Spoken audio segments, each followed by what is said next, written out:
2025. Just checked in that the live stream is live, nearly live, live-ish. All right. Nalakadich wajak mort kan karak nijawalilat buja, where jinang wajak katajan, when yiting bula yaya. We acknowledge the Whadjuk people as the traditional owners of the greater Fremantle-Walyalup area, and we recognise that their cultural and heritage beliefs are still important today. This meeting is being recorded and streamed live online, I hope. While all care is taken to maintain privacy, visitors in the public gallery and members of the public submitting a question may be captured in the recording. Attendance, apologies and leaves of absence. I have apologies from Councillors Kamada and Lang, who are both unwell. I believe Councillor Thompson will be joining us soon. Do we have any applications for leave of absence? No. Do we have any disclosures of interest by members in relation to tonight's agenda? Okay. There are no responses to previous public questions taken on notice. How we tend to run public question time in a meeting where we've got a number of planning items is any general questions are at the beginning, which is now. Also, if you have to leave, you're welcome to speak at the beginning of the meeting, but what we'd prefer to do is actually take the questions or your statements prior to that particular item. So, if you do have to go, we understand, but we would prefer to have that immediately preceding that item. So I guess what I'm saying is some of you may be here for a while if your item's not the first item on the agenda. It is your choice, so you can speak at the beginning. So I've got two people listed on items that are not on the agenda. The first is Paul Jones in relation to a petition that I know Councillor Van Dawson intends to present a little bit later in the meeting. So I'll go to Paul. Yep. So if you want to come up to the microphone, and you've got 3 minutes. Is this on? Yes. Thank you very much, everyone. I'm here to present a petition from the residents of North Fremantle, specifically those living around the Gilbert Fraser Reserve. The petition to Council is to reconsider the proposed relocation of the tank at Gilbert Fraser Reserve from its current location to a new location near the cricket nets on Johannes Street, North Fremantle, for the following reasons. 1. The community from around the Gilbert Fraser Reserve proposed that the tank should stay in its current location, where it has minimal visual, aesthetic and practical impact on the broader environment, and be relined to solve the issue of leaking.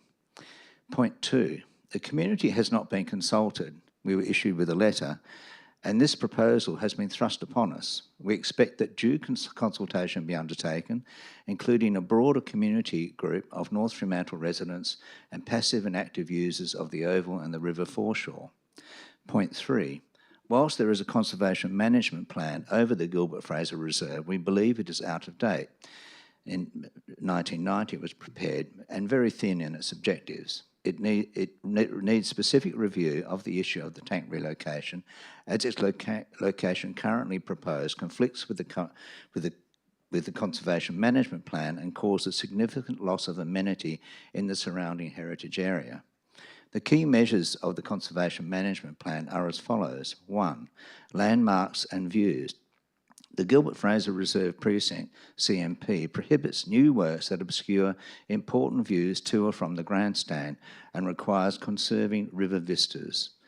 Point 2, the Norfolk Island Pine landmark status is also to be protected. Point 3, zoning. The tank is not listed as an accepted feature in the southern development zone of the reserve, therefore it shouldn't be located there. Under intrusive elements in the Conservation Management Plan, it already classifies the tank as intrusive, and moving it closer to the river, out in the open, increases its visual impact. Point 5, planting guidelines. The Conservation Management Plan states intensive planting should be avoided. The note is that the Council are proposing to plant around the relocated tank to obscure it. The Conservation Management Plan says trees should be underpruned to clear views, yet the proposal includes dense planting around the tank in its new location. Point 6, amenity. The area the tank is proposed to be relocated has considerable community amenity. It is a valuable piece of green space, it is shaded, and a great spot to enjoy the oval activities. It is used by a number of different sporting groups: cricket, football, dragon boat racing, to name three. In addition, as you walk down Johanna Street, you have a wonderful sense of open space and greenery and views to both the river and the grandstand. These valuable community amenities will be lost forever with the intrusive location of the tank. So that's a brief reading of the cover page of the petition. Then we have a number 2 pages of signatures after that. In my research and following up, we have had correspondence to the council to one of the residents saying, all the approvals in place, we're going ahead. I thought I'd check on that, and I went to the Swan River Trust, who I deal with quite a lot, and said, what's the situation under your guidelines, the development guidelines? You've got the whole area of the Gilbert Fraser Reserve included in that. So I said, oh, yeah, we've got development control over that. And I said, no, the council said all approvals are in place. So they sent 3 officers down there, had a look, came back to me and said, my God, we don't want it there. The whole area needs to be master planned. They don't like the nets, they don't like the dragon boats, and they don't like the big concrete hardstand. It doesn't feel like part of the river. So that's their view of it, and they're the planning authority. So what we are asking is really to have some consultation, because my brief consultation is that no one wants it there. Thank you very much. Thank you, Paul. And as you're probably aware, there will be a report back to council as a result of the petition, which will clarify all those issues. So thank you. The other general item we have is Ian Kerr.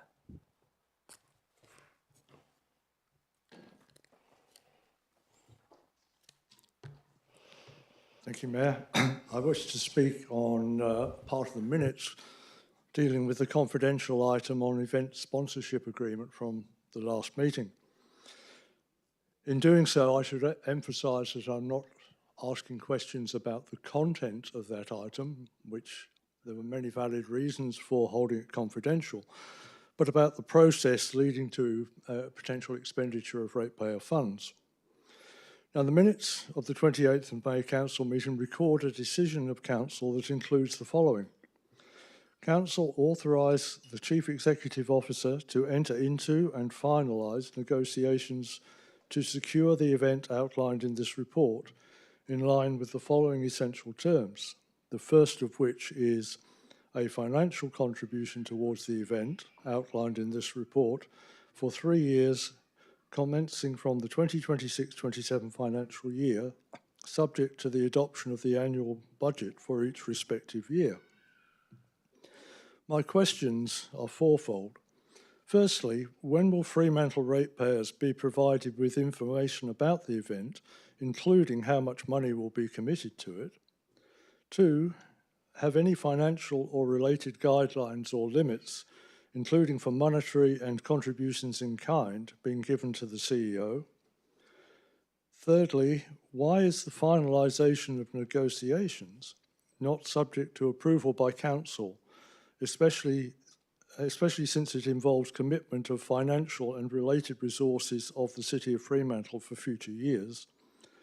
And as a consequence of that, fourth question, is the CEO in effect being given authority to set a component of the City of Fremantle budget for the years 2026-27 to 28-29 by entering into an agreement that binds Council in future budget deliberations? In asking this last question, I note the apparent conflict between, quotes, authorising the Chief Executive Officer to finalise negotiations and the financial contribution being, quotes again, subject to the adoption of the annual budget for each respective year. If a binding contract is entered into under this delegation, a component of the budget for those future years will effectively have been determined without being subject to normal budgetary processes. Thank you. Thank you. I'll get a Director City Business to respond to that one. So question 1, we will provide information about the detail of event once the negotiation is concluded and Fremantle has been identified as the preferred location for the event. The reason that the negotiation is confidential is that it's competitive in nature, and making any of that information public might limit our chances of securing that event. The CEO was provided guidelines and terms under which to negotiate, which was set as part of that item. So there is a monetary figure that the CEO cannot go over, and there's also a series of criteria that we need to adhere to. The finalisation of negotiations is the finalisation of negotiation itself and the agreement of the terms that would form a contract. The commitment of funds will be subject to the annual budget being adopted annually. So just looking at the last question, no, authority has not been given to set the budget for the next 3 years. The agreement that we would enter into would be subject to the adoption of the budget annually. That would sit within the agreement that we provide to the proponent. Thank you. If there's anyone in the public gallery who can't stay for the particular item that they are here to speak about, then you're welcome to come and speak now. Otherwise, we'll get through the other preliminaries and get into the agenda. Nope, okay, that's great. All right. So, petitions. Councillor Van Dawson. Thank you, Madam Chair. Yes, I have a petition to present to the officers this evening. As presented by Mr Paul Jones, it does seek request that Council reconsider the proposed location of the tank at Gilbert Fraser Reserve. And I'm happy to present that and would look forward to some reporting to Council and recommendations to come out of that. Thank you. Are there any other petitions? None that I'm aware of. No deputations or presentations. So we've got someone to move to confirm the minutes of our last meeting on 28th of May. Councillor Mofflin, seconded by Councillor Graham, and all those in favour. And Councillor Archibald is also in favour, so that looks unanimous. And is there any elected member communication? Councillor Thompson? Thank you, Madam Mayor. I'd just like to mention the event that you attended on Thursday had opened at the North Fremantle Bolo, which was a group of North Fremantle artists who got together to put together a whatever you call those things, and art exhibition. Thanks, Ingrid. And I'd just like to I mention it because it's an example of our community at work. But also, they over the 3 days, or 1 night and 2 days of the exhibition, they had 450 people through the doors. And it was a good example of community members getting together and doing something, and in conjunction with the North Fremantle Bolo and also the social farm. So, and I just mentioned those three because those are all three organisations, and indeed the arts group had assistance from council through a small grant, but all of those organisations are ones that we have supported over the years. I just thought it's an excellent example of the community at work and getting together and sort of, if you like, building off each other's strengths. So thank you very much for that, and also to Councillor Archibald for attending as well. Thank you, Councillor Thompson. All right, let's get ourselves into the agenda. So we will go in order of the agenda. We have people here for all the significant planning items, so we'll just work through it in that way.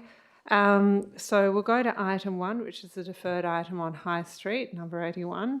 I do have a lot of people listed to speak, so we will be keeping the timer, and if you can really listen out for that timer and respect 3 minutes is 3 minutes, because I know there's a lot of people to get through. So I'll go through in the order of the people who've registered to speak.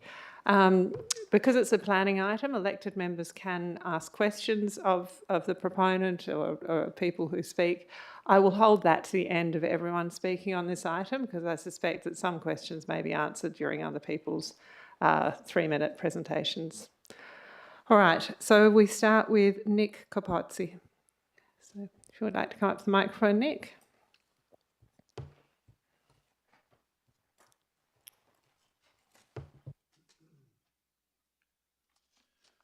Good evening, councillors. From the response provided, I don't see how the applicant has substantially addressed all the topics raised in the deferral. As an example, one of the topics raised was the additional information requested on how the applicant was going to mitigate noise generated from dancing. The report provided by the applicant to confirm compliance is heavily related on desktop assumptions with no actual testing or modelling or evidence occurring. The assumption is unlikely to reflect the noise generated from 200 people line dancing in unison on an early 1900s suspended Jarrah floor. Our concerns regarding the proposed activities are valid by an acoustic engineer testing on 4 Bannister Street, illustrating exceedance of the ground floor premises during the current line dancing activities. The results are only expected to worsen on the second floor, given A, the potential 200-person capacity, B, the fact of the early 1900s floors with less supports across the overall span, likely resulting in larger unsupported definitional generated noise and worse noise. The applicant that effort for my own property restore the existing premises to the former glory.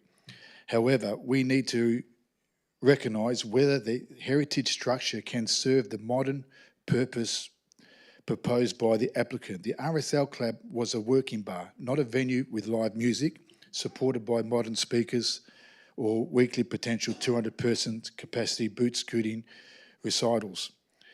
If this was a purposely built construction for this activity, it would consist of fit-out materials of construction, concrete floors, sound installation, wall noise dampening, underlays and alike. Given the lack of these modern luxuries, if it is at all possible to achieve the desirable result, the level of enhancement required to bring this heritage building in a similar standard at these demanded uses is extremely enormous. I understand that being nestled in the heart of the West End with a heritage building like 81 High Street suits the applicant business in its target market. However, the applicants completeness of documents submitted that they reflect the immense challenge that the building and surrounding landscape presents for the change of use. The lack of detail and case-specific assessments in either the initial acoustic report or the subsequent response seriously dents any confidence as neighbours in the accuracy of the outcome determined. This is not just limited to the impact of dancing and music, with the items such as the noise generated from the 2 large air conditioners units which directly adjoin our property not being addressed in the provided report. We implore the council to seriously question the completeness of the assessment conducted in the hope that we can avoid a similar scenario as we have on the ground floor, where similar occurrences such as the classifications of our building, number 4 Banner Street, was assessed as a non-sensitive commercial building. Thanks, Nick. That is the end of your 3 minutes, and we've gone a little bit over it. So I note that Alec Capozzi is next and may be able to complete anything you were going to say.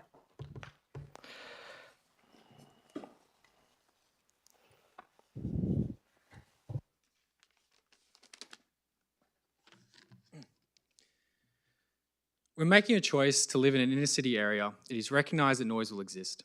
In the case of Fremantle, this could be the early morning street sweeping, tradition of driving your Camaro or Harley Davidson through the West End on a Sunday, street noise on a weekend, the noise during port operations, or ships coming into dock.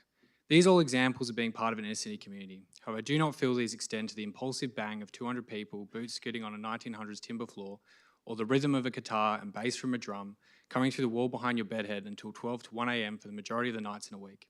In this instance, this is not sound that forms part of an inner city atmosphere, but noise pollution which affects residential amenity.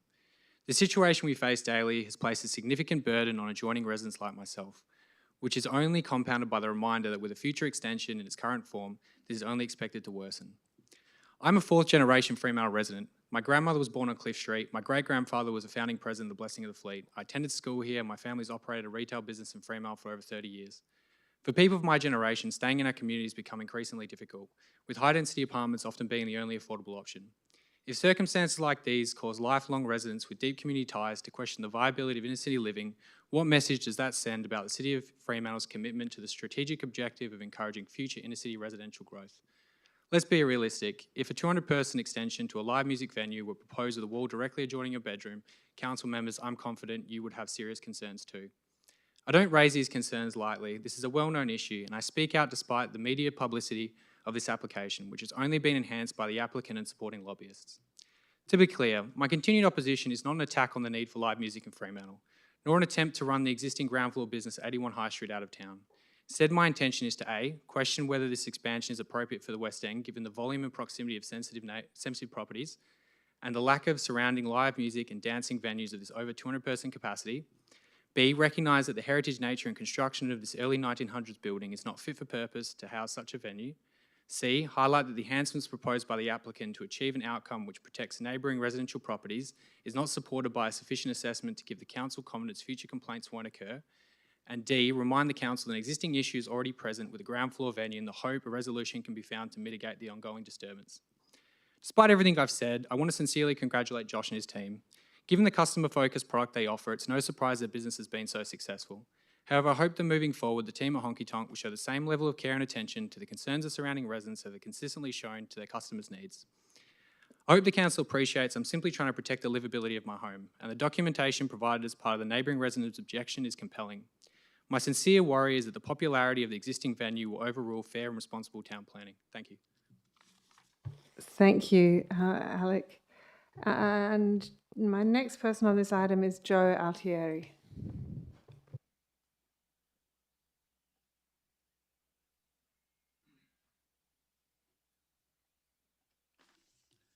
Good evening, councillors, and thank you for your time. I'm Joe Altieri. I'm current owner of Unit 4, 8 Bannister Street. On Wednesday evening, the 28th of May, approximately 7:30, I was on the balcony of Unit 5, which is at the rear of the Bannister Street, which has the adjoining wall to the Honky Tonk building. And I was there to just satisfy my own curiosity again. Once being there, I was quite shocked to feel and hear the vibrations that were coming from the venue. The noise, the stomping, the constant vibrations resonating up the wall into the apartment of number 5's bedroom was, for me, absolutely outstanding. To the point where I actually took out my phone and just videoed the wall to see the amount of noise that was coming. Now, this is a mobile phone, and I recorded a couple of messages, which I'm more than happy for anybody to listen to, that the constant vibrations coming off that wall was quite astounding. Not to say that that once the amount of people that were entering the venue will also monitor, the capacity, the noise vibrating will occur, that will only double with the capacity of people that they want to double to the amount of people to, and open up the first floor. The owners have already stated in the West Australian, dated on an article on the 16th of 4th, that the sound is just going to transmit straight through the walls, knowing very well that they are not going to have any control of buffering this noise and vibration and reverberation through the walls. So I don't know how they are going to control this. I actually can't see that they can do this. I'm a business owner of 40 years in Fremantle. I'm happy for businesses to grow and prosper, but not at the expense of residences. Surely they have the right to privacy and peace without having to put up with the unnecessary noise pollution. In final, maybe the capacity and the activity that they are preferring, the line dancing, of which the owners want to grow their business to approximately 400 patrons, is not suitable for the heart of Fremantle and for the properties that have been in the heart of Fremantle for longer than their establishment. That's all. Thank you. Thank you, Joe. Taylor Cutts is the next speaker on this one.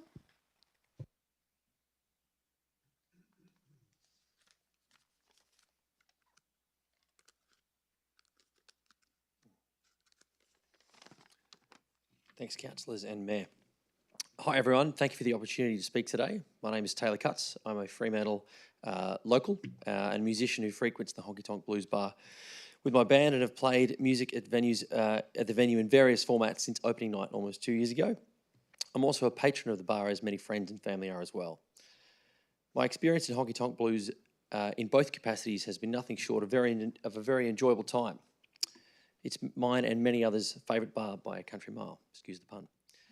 From a management perspective, the venue clearly strives to make sure its patrons are safe and happy at all times, more so than any other late night venue I've ever been to. Any unsavoury behaviour is dealt with at the door and is asked to move on, negating the opportunity to spoil the safe and fun atmosphere inside. In the event there is any issue, staff are quick to respond and people get on with their evening without fuss. Perhaps the best element of this venue is the fact that the attraction to the country and western theme comes with the activity of live music and line dancing. People come with that in mind, not just to drink and nothing else to do. This makes for an exciting, fun, safe night out with a focus on a communal activity. Not many venues in Western Australia can attest to having this. My experience watching people interact with one another from the stage and on any given night is that the ladies love to dance, and when the girls are happy, the boys are almost always on their best behaviour too. Josh, Elvin, Amber, Rodney and their team are nothing short of professional to deal with as a musician as well. Their support of live music and musicians has been outstanding from day one, something of which Fremantle needs more of, not less.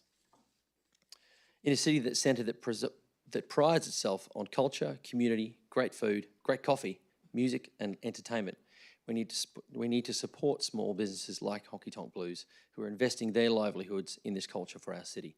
If not for people like them, Fremantle would not be the place we all love so much. I and thousands of others who enjoy the Honky Tonk Blues support their expansion and can think of no better run venue to be deserving of being granted permission to do so by the council. Thanks very much. Thank you, Taylor. Claire Cherry.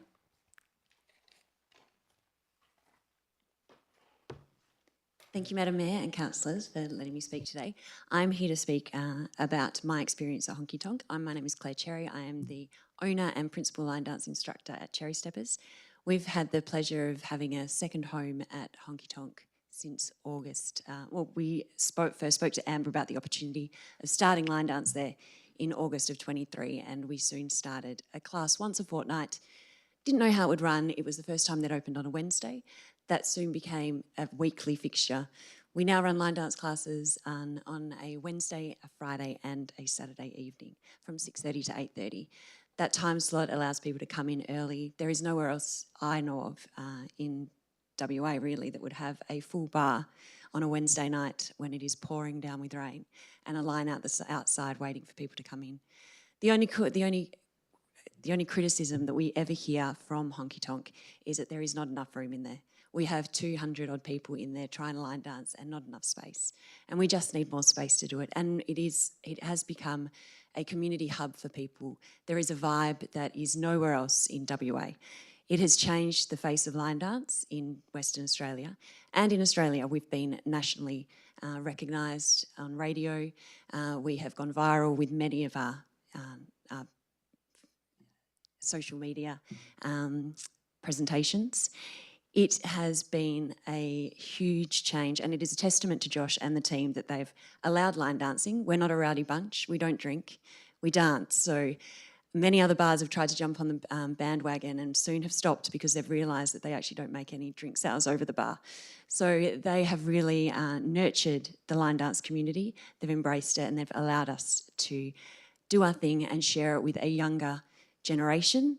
Historically, my classes are 60-plus-year-old women, which is fabulous, and I love them. But now I have classes of all generations, everyone wanting to learn. It is a safe environment. It is a controlled environment. Our music is controlled by the best sound engineers that I know of in WA, and we are under strict rules as to what we can and can't do. So I thank you for listening to me. Is that mine? Oh, I thought that was my 3 minutes up, but I think it was a phone. But I want to just thank the City of Fremantle for having Honky Tonk there, because they've been an absolute blessing for us line dancers. So thank you. Thank you, Claire. Charlotte Cumming.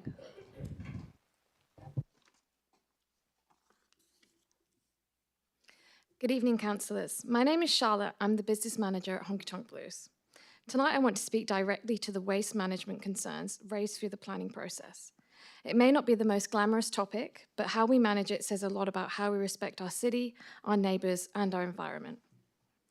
We've taken a deeply thoughtful and structured approach to the waste management, one that reflects both our values and the expectations of this council and community.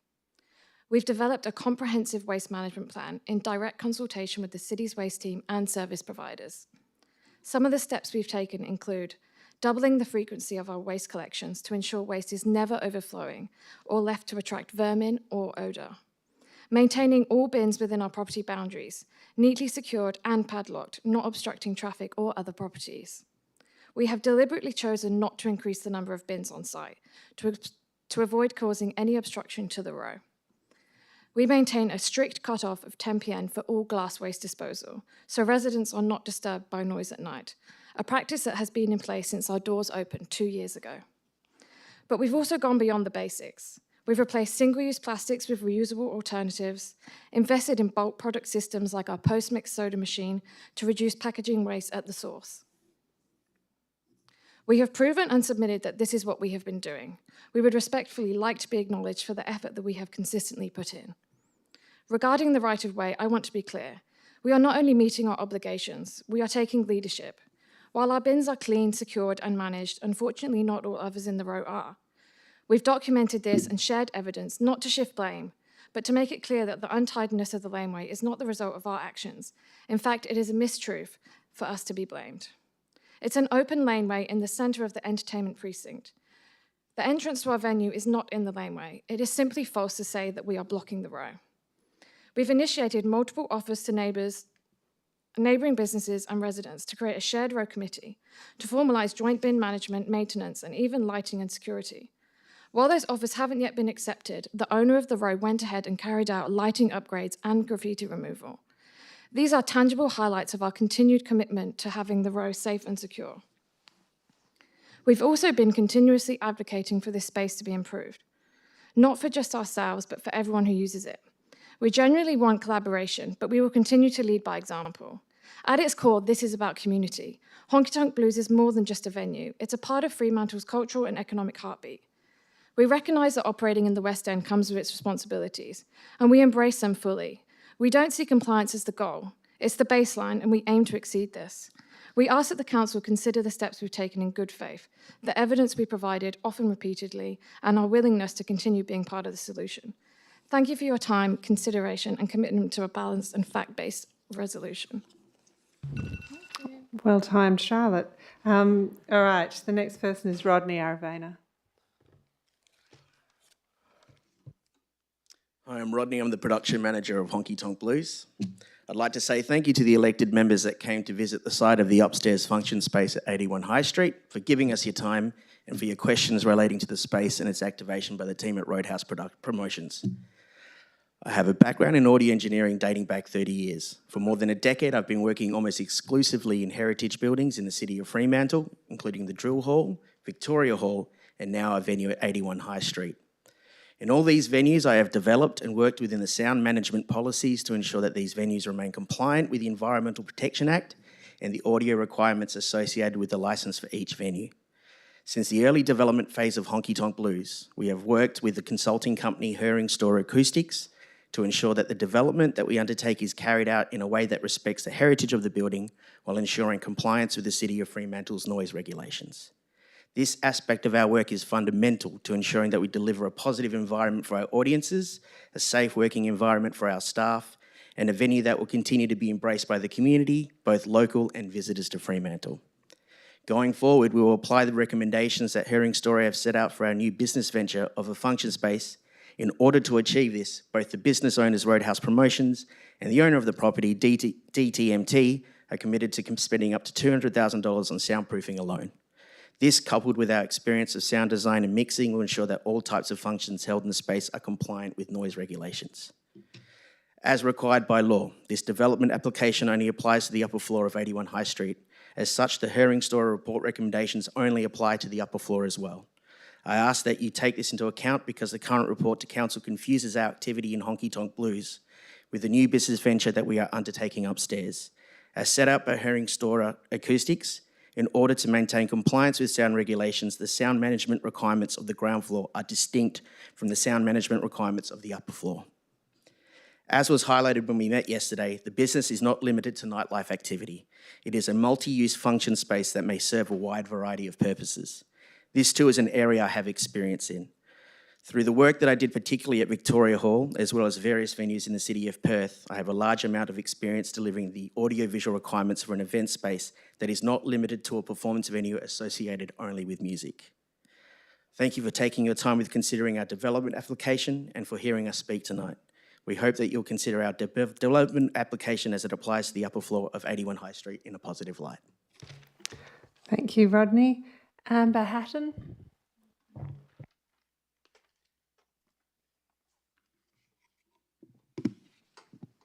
Good evening, councillors. My name is Amber and I'm Head of Programming and Marketing at Honky Tonk Blues. Thank you for visiting 81 High Street yesterday. It truly means a lot that you took the time to see the space yourself, the bones of a venue brimming with potential, heart and hope. As a Western local, I care deeply about Fremantle, its future, and the role venues like ours can play in shaping that future. I've worked in the music and events industry for over 15 years, and our team, space and vision is special. What we're building isn't just a venue, it's a home for our varied community, a place where people from all walks of life can feel safe, seen and a part of something bigger than themselves. After our last council meeting, we turned to this community and we have overwhelming support. Over 600 completed surveys, we received passionate letters of support from residents, musicians, local businesses and national agents. These voices from people who trust our team to deliver another venue that serves them now and for years to come. Since January, we have been paying rent for upstairs, and despite the financial strain, we do it because we believe in what the space can offer. It's not an extension of the bar. It's a flexible space for workshops, daytime events, corporate and private functions, and programming we simply can't host downstairs. Every week I turn away dozens of bookings because we don't have the room. These bookings are large groups of people that could be coming to Fremantle to spend their money at local businesses before and after their events. I want to be clear, Honky Tonk Blues is not a club, and what we're proposing upstairs is neither a club. The upstairs space is separate and it's opportunity to meet the demand of the Fremantle community while growing what we already do. You see it now, our venue at capacity on a stormy Wednesday night. You see us running youth workshops, sponsoring music festivals, charity events and wham. You see the cowboy hats spilling in nearby venues before our doors even opening, filling the streets, pubs and restaurants. Our business feeds other local business and that's a ripple effect. You see big smiles, the endless dancing, the genuine joy inside our walls. With the additional space, we'll only grow that impact. Continuing to collaborate with artists, educators, industry professionals and local organisations to help our community and creative sector thrive. We're not here for a moment, we're here to build something lasting that Fremantle can be proud of. On a personal level, my community is always at the forefront of my mind. I've had everyone from tourists to touring acts spend their days off in Fremantle, not Perth, because I've sent them to eat, shop and explore right here. I know the names of the locals running these businesses and I'm proud to send them their way. I want us all to thrive together. When all of us do well, we all benefit. That's the Fremantle I believe in. As Fremantle grows, we support the Council's vision for increased density and activation, and venues like ours are exactly what our future needs. This isn't a pop-up. I want to be doing this work with this team in this city for decades to come, so please give us the green light. Let us prove that this is the right decision for Fremantle now and the future. Thank you. Thank you. Josh Paparo. Hello, councillors and mayor. Yes, and thank you all of those who came down last night and answered, or asked questions and got a bit of a walk through the venue.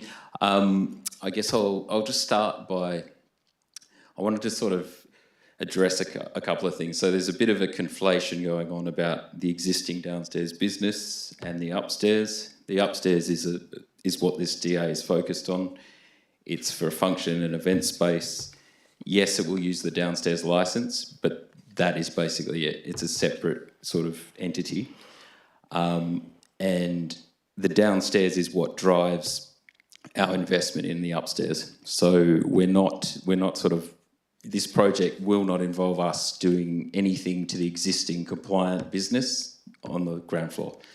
And that, you know, so this project, from our perspective, won't go ahead if there are conditions put on it about the ground floor. So we won't be changing the noise limits there, we won't be adding limiters, we won't be changing the hours of operation.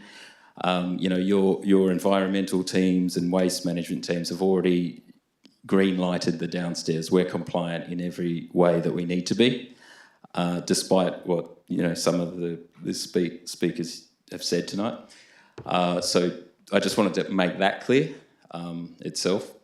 So, and what this is for an upstairs space, which is for events, for largely functions, and that will be the greatest use of it, and it will be the best use as a business for us. The upstairs space won't be the noisiest part of the building, okay? But what it will give is a nicely insulated ceiling, which will benefit the whole building. So we're going to still have bands playing country music, you know, lively on a Saturday, Friday night, of course, downstairs. Nothing will change about that. But you will still have, you know, someone giving a best man speech at the same time on the first floor. And, you know, we've talked about line dancing quite a bit tonight, obviously. The line dancing classes are early, and that is just something that we, you know, we don't run line dancing classes till 1 a.m. The upstairs hours finish at midnight, but it's a function space, so it's never going to be as loud as the downstairs. And sort of wrapping things up, I guess you've sort of heard from a few people who are associated with the venue. They're, you know, it's a great dynamic team of young people who, you know, are very creative, and it's their creativity that is bringing 3,000 people a week into Fremantle to walk through these doors. With a function space, we can comfortably push that up to probably 5,000. So all these people are going to be coming to Freo, seeing what it's like, and spending money in our city. So I think that's a good thing. Thank you.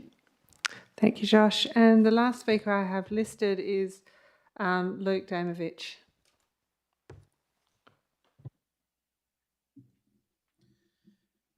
Good evening, councillors and other members.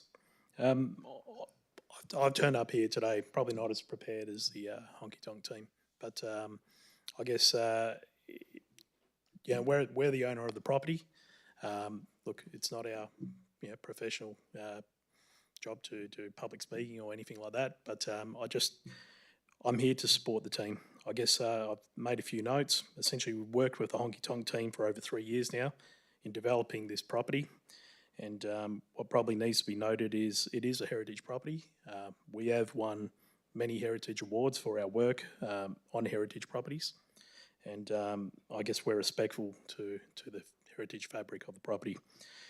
When we were developing this property, the Honky Tonk team came across with Herring Scorer, and they suggested all the required implementations, and we worked together for over probably 3 to 6 months in implementing those items. So when people talk about the heritage building being a 1900 building, that's correct. However, during that renovation phase, we've engineered the site, we've improved the site, and we've put it back together to what it should be from what it was quite a derelict site in 2016 when we took it over. So that's probably some of the information I just wanted to put across to the team. And I guess what I'd also like to say is during this period of time, there has been some complaints. There has been some items that we've found with acoustics that have been lacking. And during that time, we worked with the Herring Scorer, we worked with the council members, we worked with the officers, Keenan and the team. And, these haven't been desktop audits like it's been suggested. They've been live testing within apartments that are alongside the building, including some of the complainants there tonight. The other item that we've also done is we've done it at the desk. There's been random visits by the council officers to check and test on these guys that I'm aware of, and they've complied. So what I'd like to say is, as an owner, we will continue to support the team, and we'll continue to invest in what our tenant is doing, because I don't think they're a dime a dozen out there, because they're certainly putting a fair bit of effort into what they're doing. Half of these people are employees of Josh, and to see the passion and like their passion for what they're doing here is just impressive from our point of view. So thank you for your time.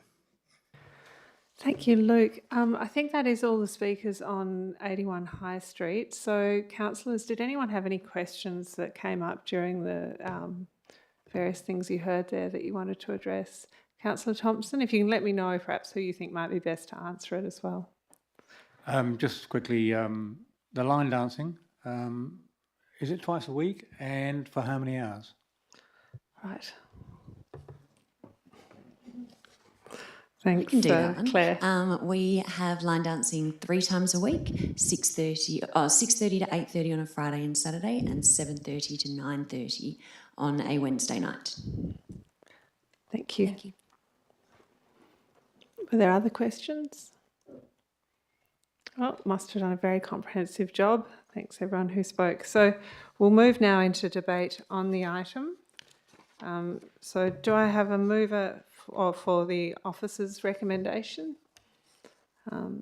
Mover for this one, Councillor Lorver, and a seconder, Councillor Williamson Wong. Before we go into debate, I do just want to go to officers. There was an email back and forth, clarification about the agenda.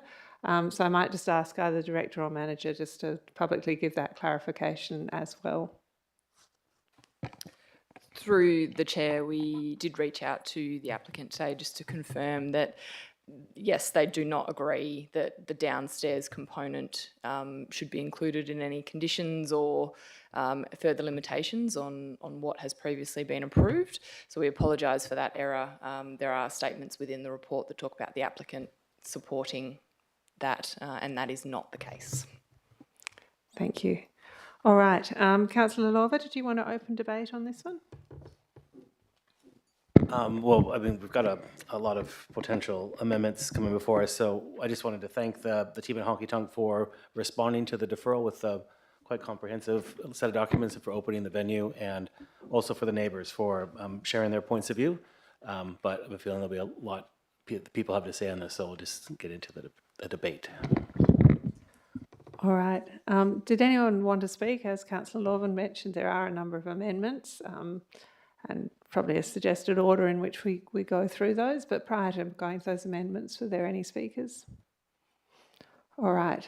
So I'll look at Councillor Sullivan then, and I'll invite you to look at the screens as well, because since the additional documents came out, these have been grouped in a kind of order of logic, which might make it easier to follow for everyone.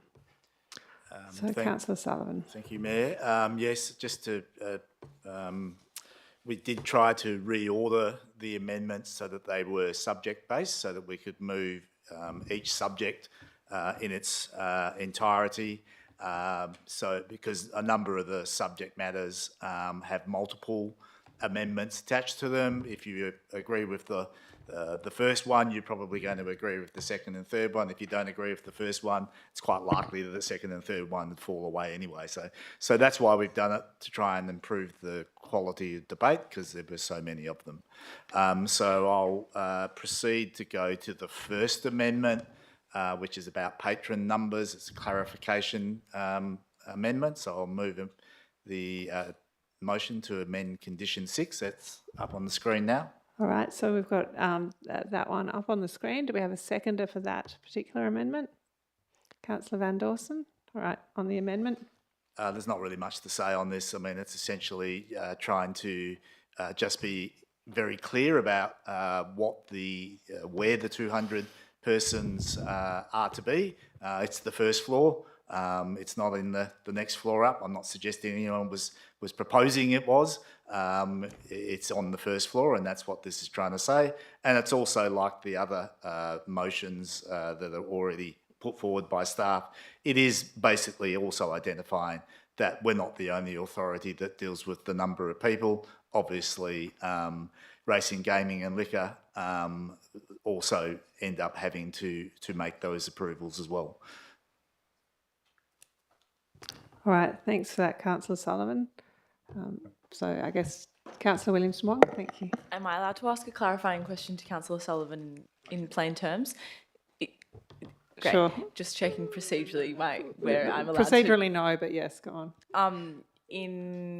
In general terms, this condition doesn't change the capacity that was set by officers, but it clarifies that the Department of, there are other people who might have the ability to restrict capacity, but it doesn't intend to change anything from the officer's recommendation. It just clarifies that we're not the only decision maker. Is my understanding correct in that? Councillor Lorver on the amendment. Just a question, yeah. This might be for Chloe or whoever wants to answer it. And on this one here, I guess the part that I'm thinking is, well, one, can the Department of Local Government, Sports and Cultural Industries restrict the number of patrons? And if they can, then let's hypothetically say that happened down to 100, and then Honky Tonk applied for another 100 patrons.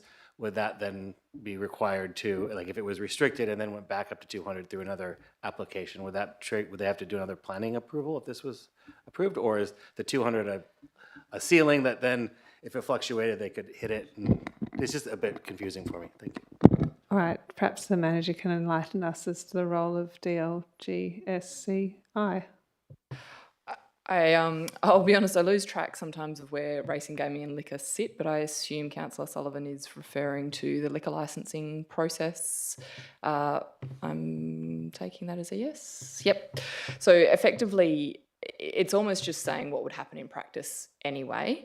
Usually you wouldn't recommend tying in another agency into these conditions, but if a planning approval is issued for 200 people, if the applicant then applies for a liquor licence and that department says you can only have 100, then regardless of what your planning approval says, you must comply with all legislation. So you'd be limited to 100 by that agency. So if they increase it, the number is still 200. So if they decide, actually, no, you can have 500, that doesn't override the planning approval. The planning approval number is set. Thank you, that was very clear. I don't know if it is in the wording, but I understand what Chloe said. I guess my question was, it was a hypothetical, and maybe it's not good for a debate, but if it was restricted to 100 and then it was increased to 200, which is what we're approving here, would that trigger another planning approval requirement? So the 200 is a cap, so if it goes down, okay, that was it. Thank you.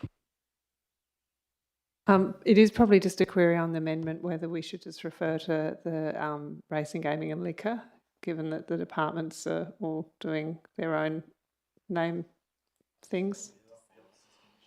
Yeah, no, I appreciate that, and it probably was true when they wrote it. Happy to change it if they change condition 5 as well, so that they're consistent. Yeah, by the liquor licence would be perhaps a clearer point. Happy to change that if the seconder is. I think it's clearer. I suggest that we add that change to condition 5 as well as part of this suite. So changing that in condition 5 as well. Yep, I agree with that. So condition 5, there's no current amendment drafted, but we will include in this one a change to condition 5 just to make that clarification. Anything further on this amendment? Councillor Archibald? Just a question. I was just quickly trying to check. We have a Department of Local Government, Industry Regulation and Safety, which is, and then we also have a Department of several other things, creative industries included. I think we've actually deleted the reference to the department, and now we're just going to refer to the liquor licence in order to avoid the problem that you've just pointed out. Yep, thank you. Yep. All right, Councillor Thompson? Yeah, look, the only part of the amendment that worries me is that last sentence, and the operator shall not apply for any additional patron numbers without obtaining planning approval first. I'm just not sure how we can do that. All right, I might let you deal with that in your closing, Councillor Sullivan. So if there's nothing further, I think Councillor Sullivan probably has a few points to deal with in closing and could direct anything to the officers if he needed to. Councillor Sullivan. Essentially,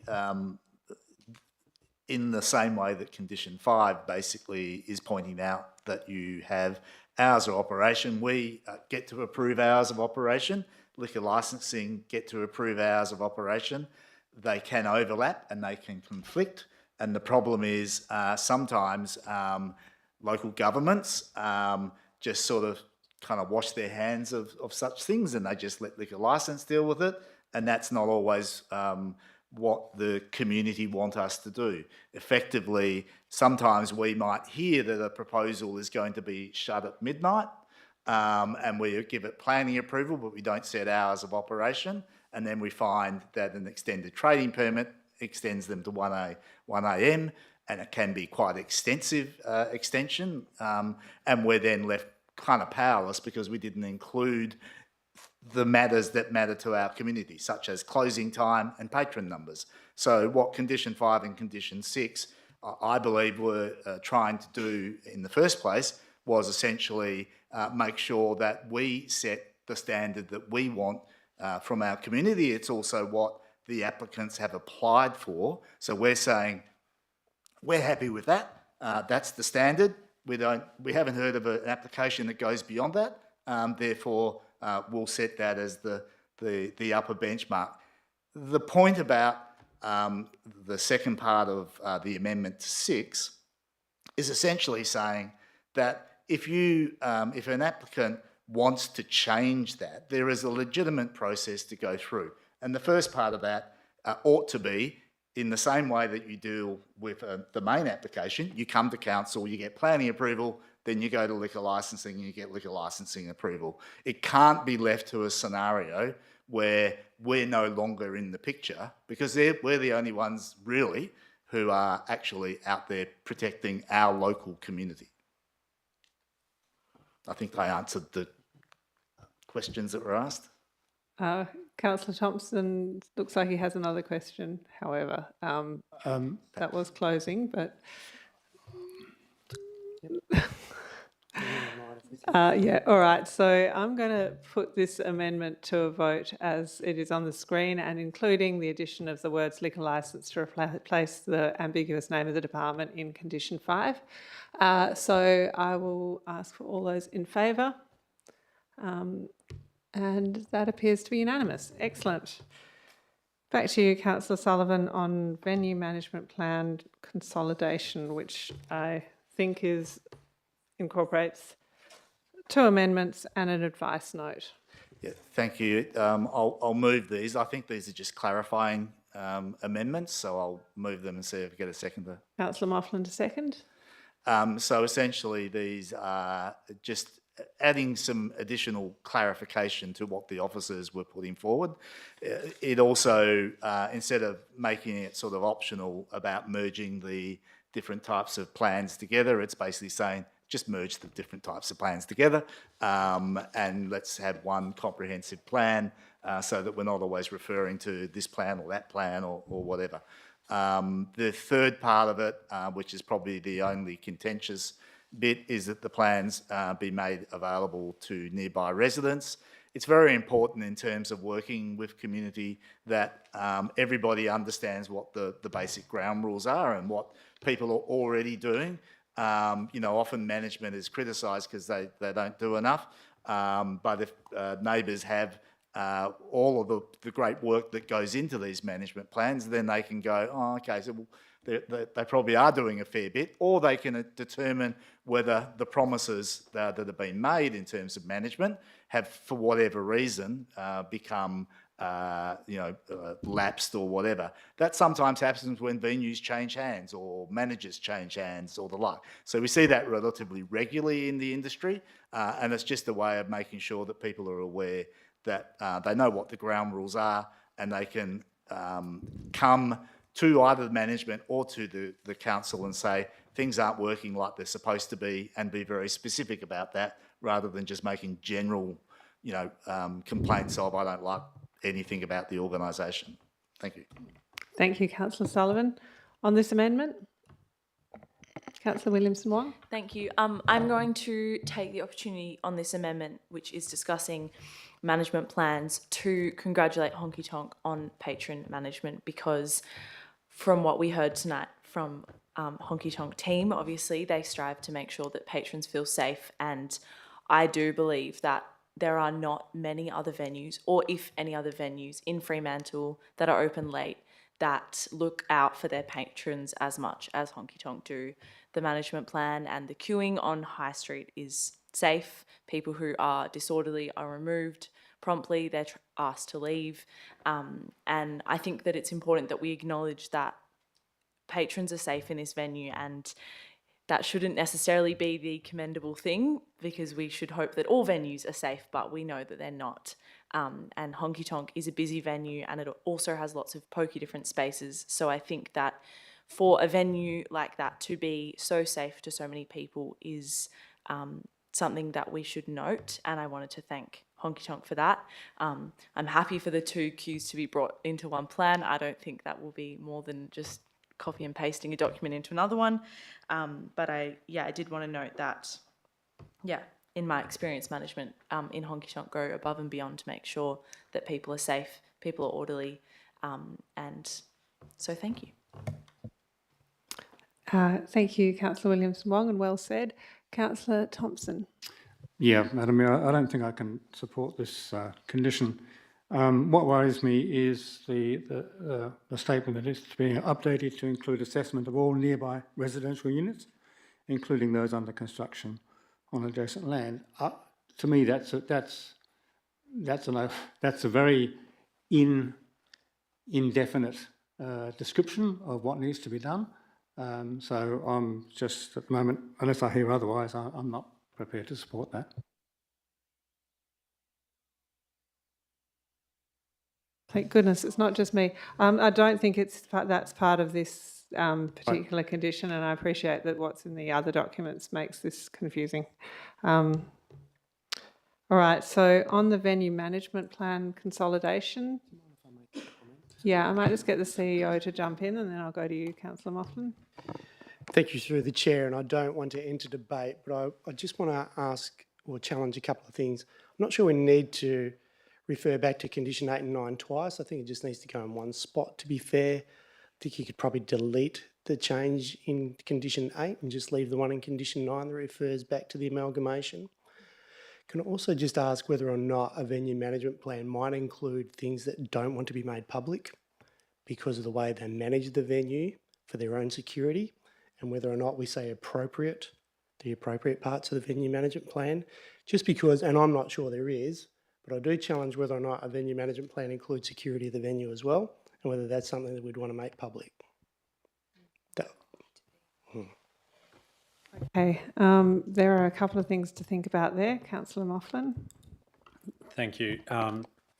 Yeah, I suppose in the first instance, I was just going to comment on Councillor Sullivan referring to that management plan being made available publicly and that being contentious. I don't think it is contentious, and I think it should be the norm rather than otherwise. And I think something for us as a council to consider about how our venues in Fremantle operate to ensure that they are engaging with their direct neighbours and others who might be impacted. Picking up on the CEO's comment, I think, really the point that needs to be communicated to neighbours and the like are those things that might impact on them. So waste, noise, those kind of activities. So, and whether it is about what goes on inside the venue, I suppose, yeah, I don't think that necessarily needs to be shared widely. I don't think it's particularly concerning one way or another, but if there is a feeling that it needs to be about those areas which are impacting on neighbours, maybe that's an element that could be included, such that it's elements of the venue management plan controlling impacts on neighbours or surrounding areas could be considered. Councillor Van Dawson. Just a quick one. I did want to thank the CEO for his comments. I'm also a little uncomfortable. I feel like it's a little bit clumsy, condition 8 and 9, in regard to the patron management and queuing plan to be incorporated there and then repeating it in the next condition. So I don't know if Councillor Sullivan and the seconder would consider the CEO's suggested amendment there, just removing that amendment from condition 8, leaving it as is. And in terms of being made available to all nearby residents, personally, I don't think it is the norm, but I appreciate Councillor Moughlin's comments on that, and for transparency, and trust the owners or the operators don't have any concerns about that. But perhaps being made available to all nearby residents on request or something, not just being made available. I don't know quite what that means, like whether they all have to get a letter, and I think it's just if there's an interest, but that's my comments. Thanks. Thanks, Councillor Van Dawson. Councillor Lorver. Yeah, I kind of agree with Councillor Van Dorsen that some language around being made available on request for those neighbours I think would be appropriate. I don't think you want to letter drop these things and put them in people's letterboxes. People move in and out of residential areas and things like that. So I would be much more comfortable if that was included. So that way people, if they wish to view them, they could, and they could have a discussion. Usually that would probably be in person. A lot of times that might take the heat out of someone who might be angry, who might be viewing them in that light as well. So yeah, I would be much more comfortable with those words if the mover and the seconder are okay with adding those. I think it's probably time to go back to the mover on those two items. So I'm happy to make those modifications. So I'm happy to, in terms of availability, to be made available upon request to nearby residents. Not all, just nearby residents is fine. And I'm also happy to take the bit out in about condition 8, the second bit, which is in condition 9, which is really just the next one. Yeah, because that's really just making sure, it was all that was trying to make sure that people knew that.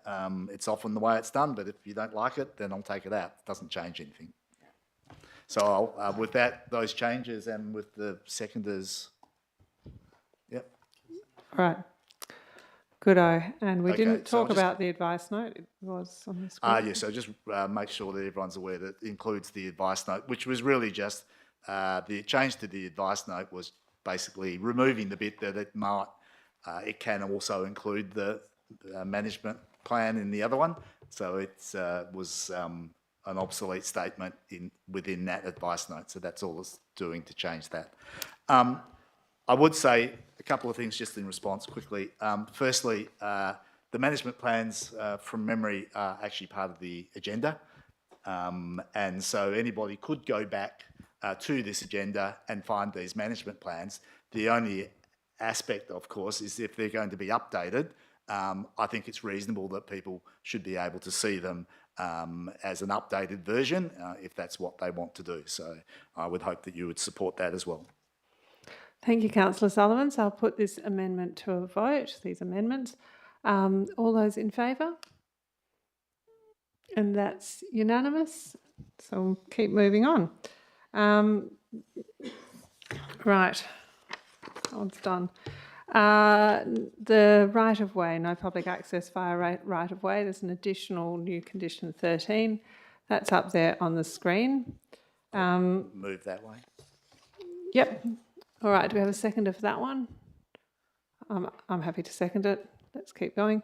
Yeah, Councillor very, Sullivan. very quickly, it's basically what the applicant has always said is the case. I'm not suggesting they are doing anything or suggesting that they might do something different. It's just making absolutely clear, because it was raised by members of the public, that there will be no patron access via the right-of-way. Thank you. If there's no further debate on this one, I will put it to a vote. All those in favour? And that's unanimous. Great. Right-of-way access rights. It's up on the screen now. So Councillor Sullivan to move So that. I'll Do we have a move seconder? These.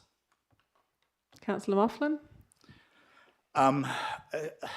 My greatest concern about the right-of-way is that we're not necessarily a partner to how the legalities of the right-of-way operate. Yet we are, as a planning authority, being asked to take into consideration aspects of the right-of-way. Now, we don't have the authority to extinguish somebody's legal rights across that right of way. That's not our job. It's not a planning job.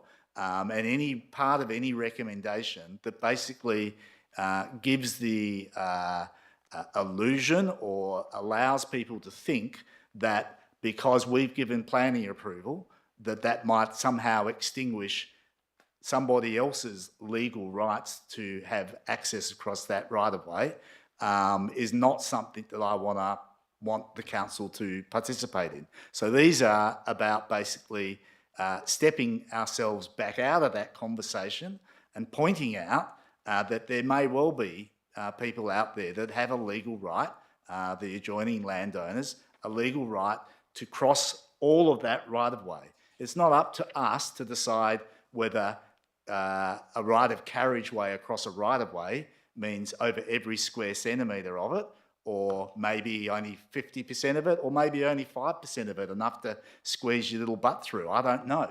That's not for us to decide. That's for a land court to decide, or at least a private matter between the people who have that right, the person who owns that piece of land, and the person that seeks to try and utilise some of it for other purposes that block it. We don't want to get engaged in that. So these recommendations are basically trying to pull us out of that legal space that we shouldn't be in the first place. Now, if if somebody demonstrates to the other parties that their legal rights can be quashed in that way, they should do that. But that's not our job.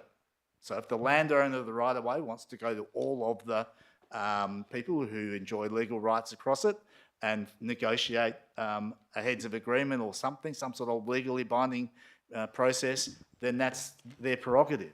But that hasn't been presented to us. I was very concerned, and this is why it came up in the next one, the waste management ones as well, very concerned that we as an organisation, as a council, would sign off on the fact that if the landowner says it's all right, then we can authorise or be seen to support the extinguishment of the legal rights of the people who have right of carriageway across that. So that's what these recommendations are really trying to do, and I hope that makes sense. I don't think it changes, certainly in these two. I don't believe it changes anything. I know I've spoken to the landowner. I think there are probably aspects about it that I know are already in legal conversation. And sometimes these things just get let go because it's too hard for the other people involved to fight it, and nothing will change. And probably that will be the case in terms of the fire escape.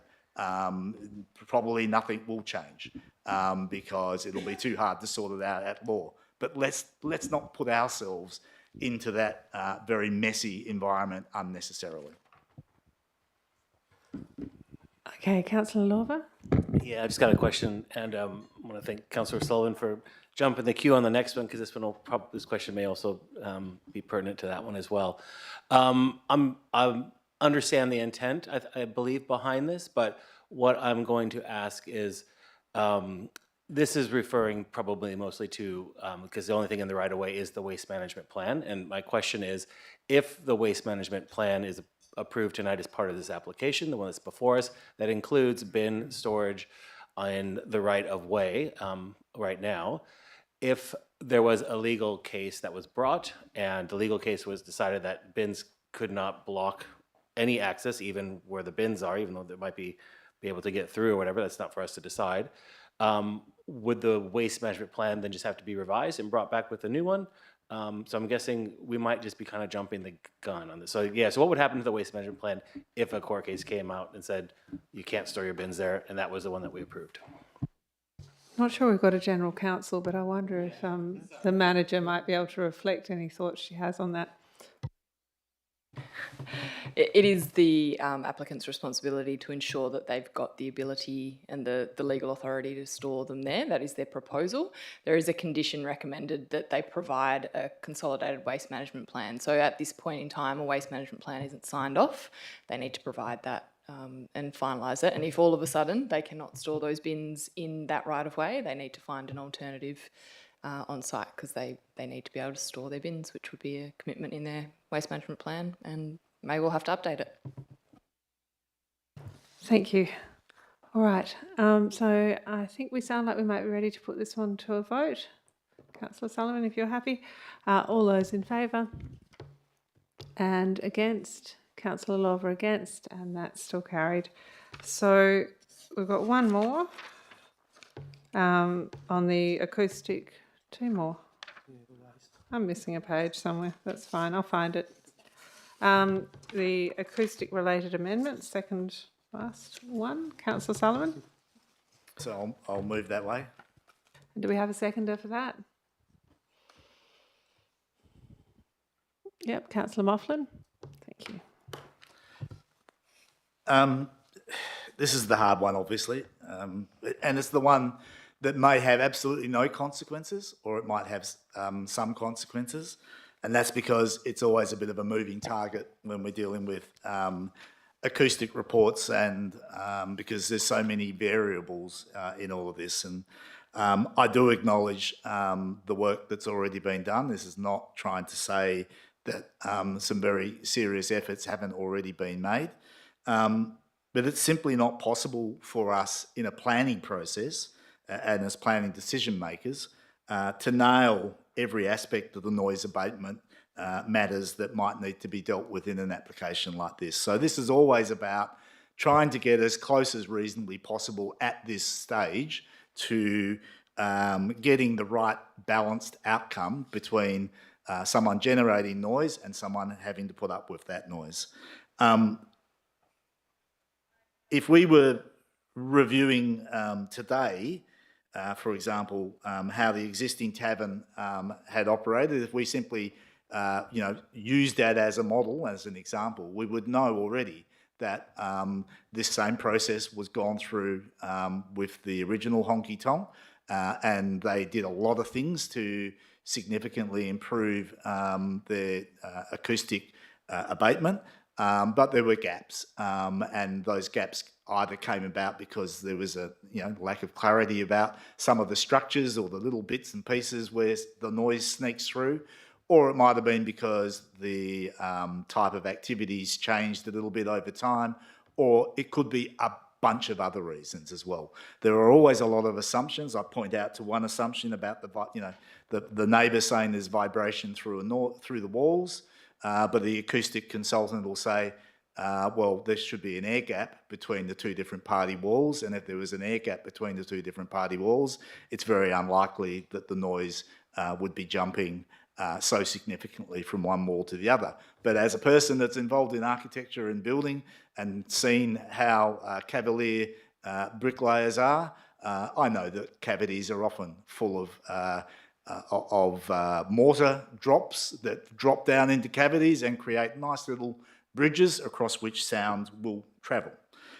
So we can make assumptions at the beginning stage in the early assessment, but also the reality is they don't always work, as we've found, and it is important to actually hypothesise, implement and test and get it right.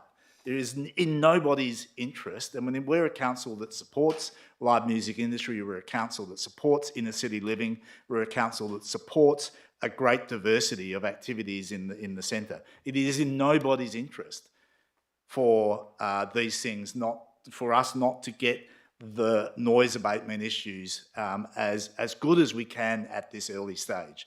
And so all this recommendation is doing is saying, it's just basically putting in place a more comprehensive list of the things that need to be put in place. Now, the officers were already requesting prior to the building permit, the updated Herring Storer acoustic report.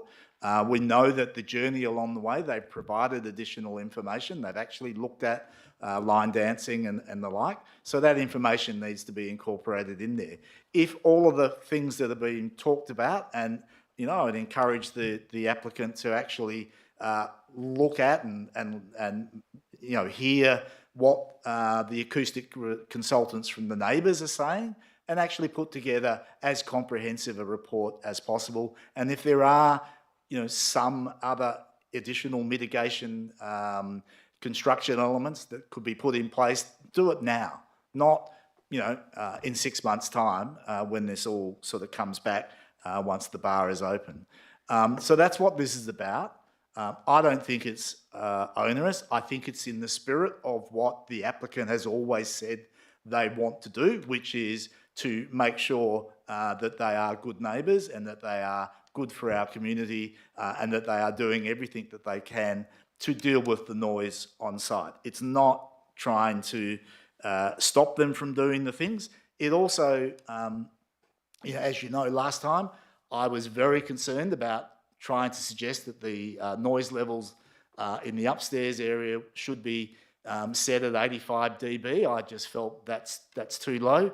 I've seen so many things since that time that still say to me, realistically, that venue they should be designing at 90 dB, but they're not. Now, that's their choice. That's what they're applying for. They're consistently saying that's the type of noise level that they're going to be putting out, and that really is in their court. Because if they come back and or another operator comes back in, or they change the nature of their operation and they start generating a higher level than that, then all of the systems that they've put in place will start to fail, and all of the people that are impacted by that will come to us.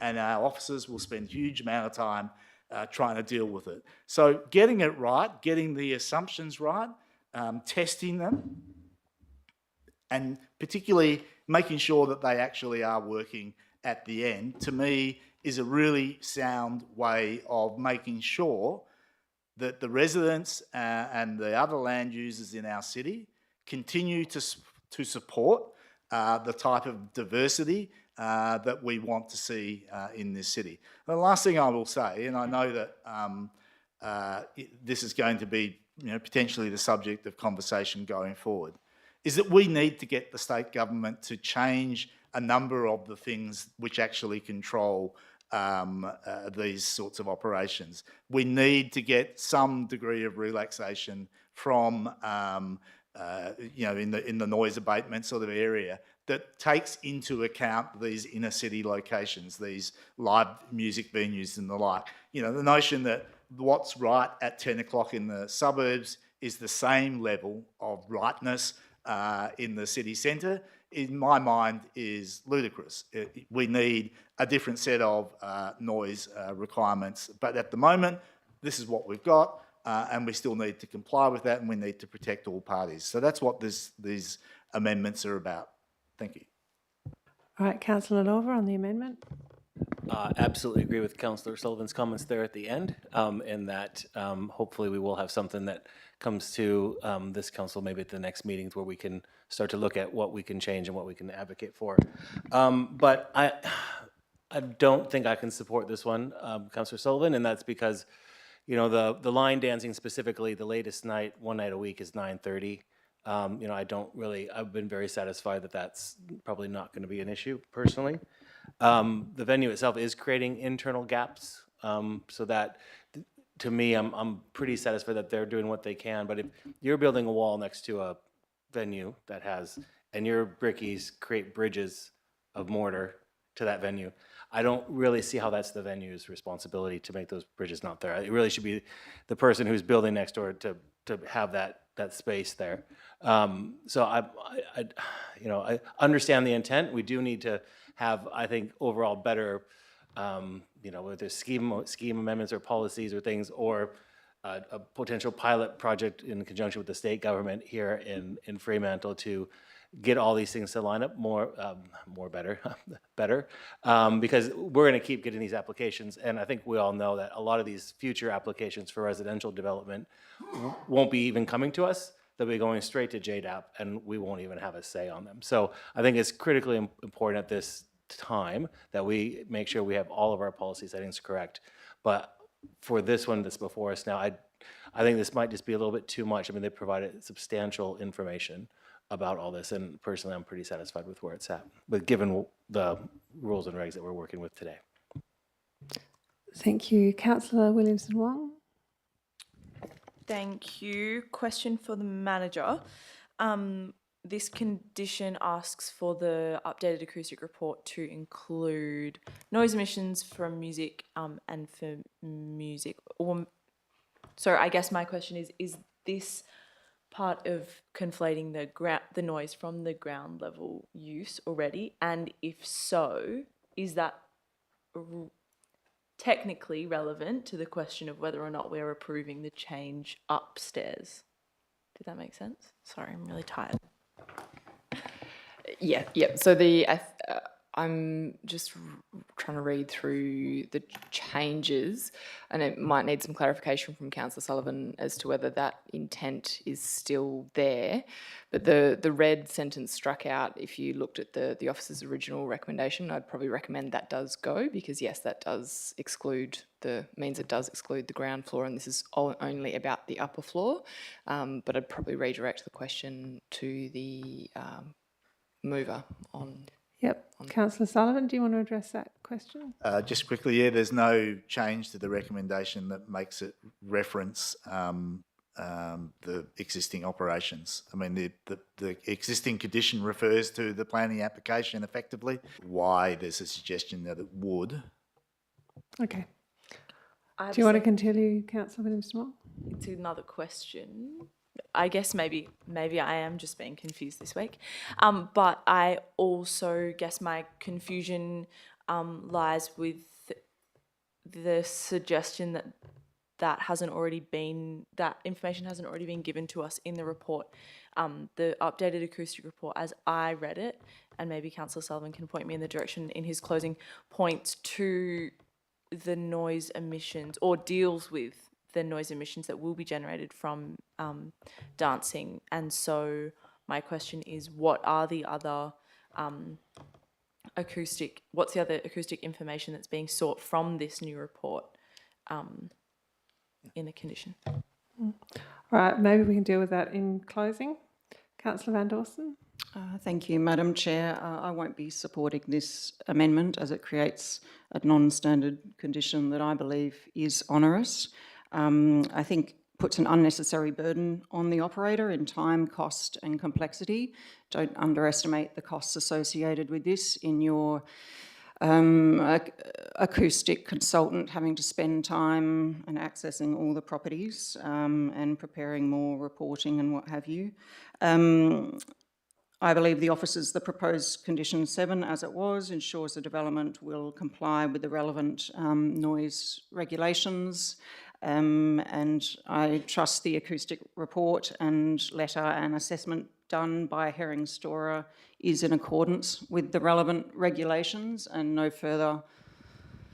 I just see this as being unnecessary, and I also trust that if there is an ongoing issue with noise, that any complaint would be from neighbours would be appropriately dealt with, looked at, measured. Bring your complaint to council, police. Okay, I mean, I do think that the condition as worded is satisfactory, so I won't be supporting this. Thanks. Thanks, Councillor Van Dawson. Councillor Thompson. Oh, look, I think Councillor Van Dawson said what I was trying to say earlier, that it seems unduly onerous, and I just can't understand how one can make an assessment on all those residential units unless you go to them and actually do it. And then to test for compliance afterwards, I find is very, I just don't see how it would work. I can understand perhaps what Councillor Sullivan meant was that the potential impact on nearby residential units, but again, it's who is to identify which units and what is to be done. It just seems to me entirely onerous and not one that I will support. Thank you, Councillor Moughlin. Yeah, I must probably share the sentiment of what is trying to be achieved through this, but it does feel somewhat subjective about what's going to be particularly assessed and what the outcome from that would be. So I'm happy to hear from Councillor Sullivan around how exactly that would work, but I'm similar to others in that the previous or the current noise assessment that has been completed and identifying controls to manage the output from the venue appears to be adequate. Before Councillor Sullivan closes, my biggest concern about supporting this one is the inclusion of those under construction and sort of reflecting on the situation we have across town where we've got a building under construction near a noise generating venue. I guess I don't want to see this drawn out in a sense until something is finally constructed, can be measured. It concerns me. It's kind of when is an approval not an approval, and it really concerns me that we link that to the ability to measure something that's currently under construction. Probably in a more macro sense, I was a bit disturbed to go to Honky Tonk for a first site venue and look out a window and go to Honky Tonk for a second site venue and look out a window and see a wall. Which, it's clear the venue is there. I don't think they're hiding the fact they're a music venue. It did worry me a little bit that, we're it's both sides of the fence that need to take an approach to this. And if you know that you're right next to a venue, it feels to me pretty obvious that your design, and I would hope this will be the case, should reflect the fact that you are next to a live music venue in a busy, bustling city centre environment. So I probably won't support this amendment, but I'm happy to hear from Councillor Sullivan in closing if there's anything I've misunderstood there. Happy to close? Yep.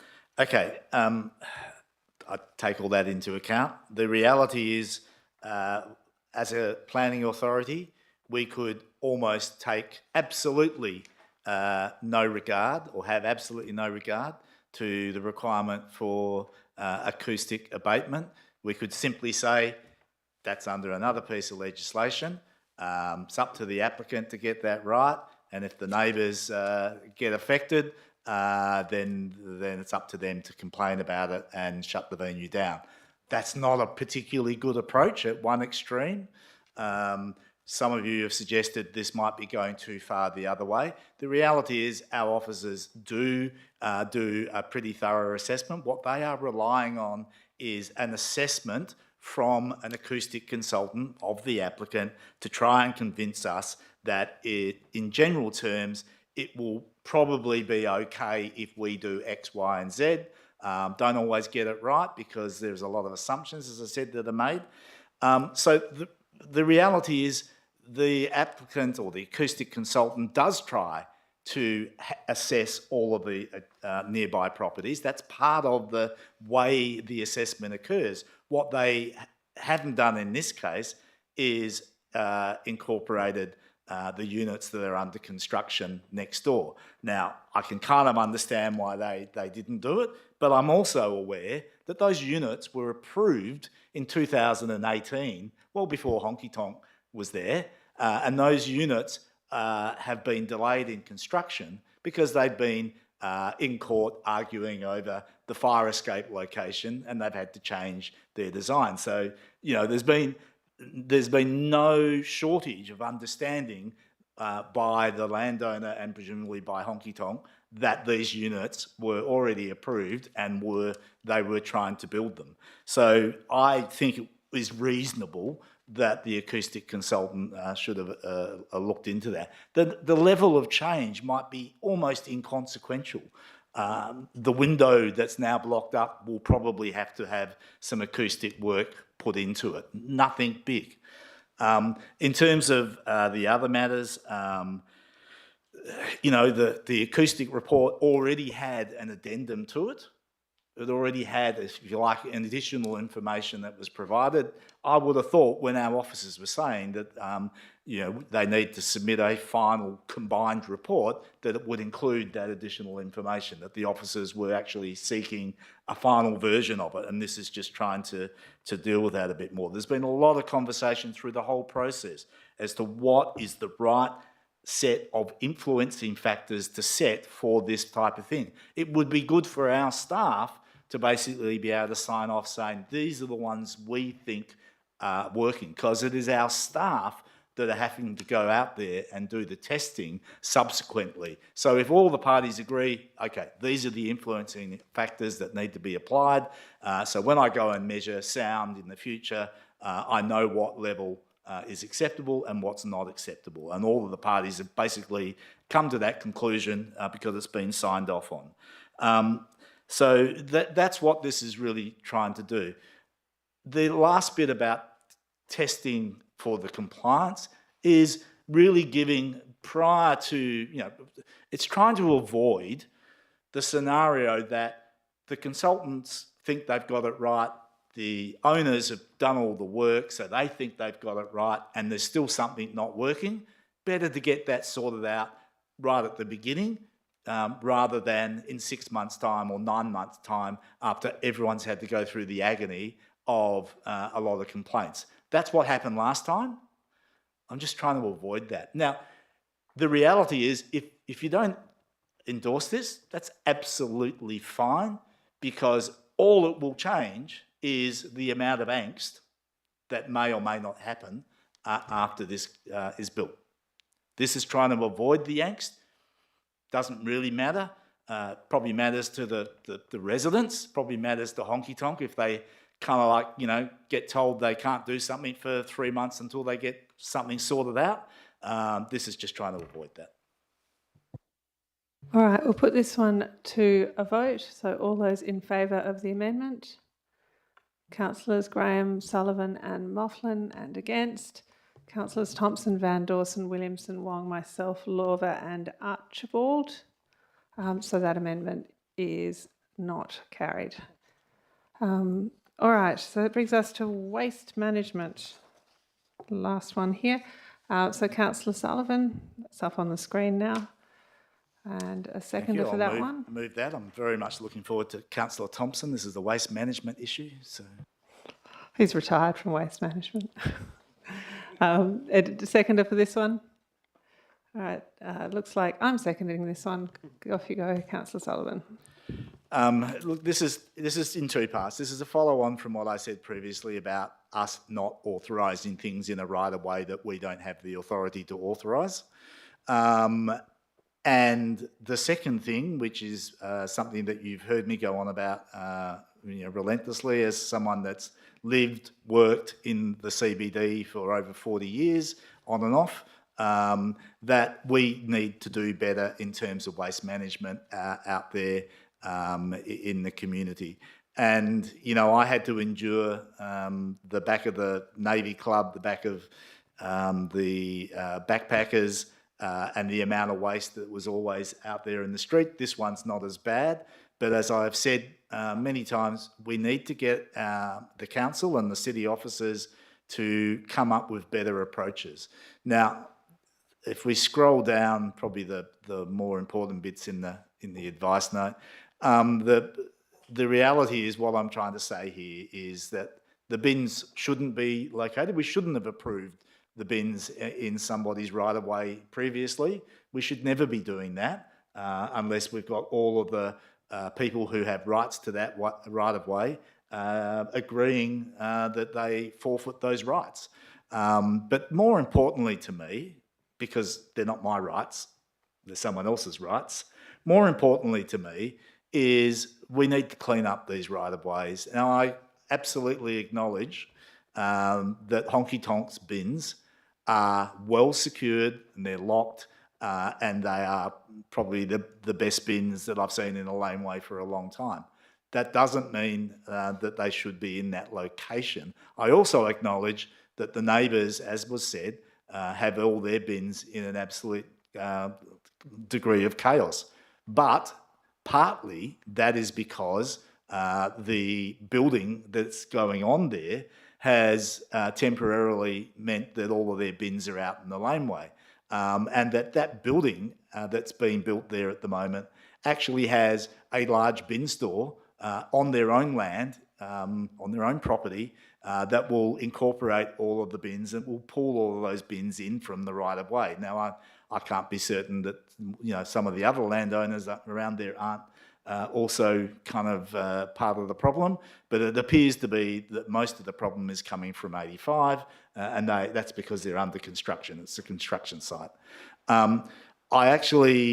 If I thought that this was outrageously onerous, I would understand the pushback. But the reality is there is a roller door right there on the laneway. There is an open courtyarded area right there inside. I know it's used for guest experience, a smoking area and the like. They're great outdoor areas. A bit problematic going past 10 o'clock, but that's another matter. It's approved. But the reality is there is ample space on their own site to do this, and there is no reason why the bins should be out in a right-of-way that's used by other people. All right, councillors. Councillor Lorber, you got a question? No, I'll just go straight to my comment. I think this is trying to do, I think, to create an outcome that I think we would all much prefer, and that is that bins are stored on site behind something when they're not being collected. The problem that I have with this proposed amendment is that we're effectively changing the current waste management plan for the ground floor, because the waste management plan for the upper floor is basically more frequent collections. So if we're going to look at what's being proposed for the upper floor, those bins, we could potentially say we would like them to be contained on site, I would think. But for me, if there's a legal proceeding on a right-of-way, then that's a legal proceeding. And this feels to me like we're, in effect, making a decision that we have a view that there's a right or a wrong on that. Like where you say, this is our view that this legally should be behind that door. I'm not sure that I'm comfortable making that call. I think that if there are issues with the right-of-way, those will sort them, and rightfully should sort themselves out through a separate process. Saying that the meat is in the advice, no, it's right in the beginning, actually changing the condition that these bins will be stored on site is actually a pretty big change. So I understand where you're coming from, Councillor Sullivan, but I think this is something that I'm not comfortable us really wading into at the moment. And I think what has been proposed, and I asked this question earlier, and the answer I got is that if there is a legal decision, I guess then an amended plan will have to come back to us for approval, or back to the city for approval. So I'm very comfortable with that process, but I don't know that I can support what's before us right now. Thanks, Councillor Lorber.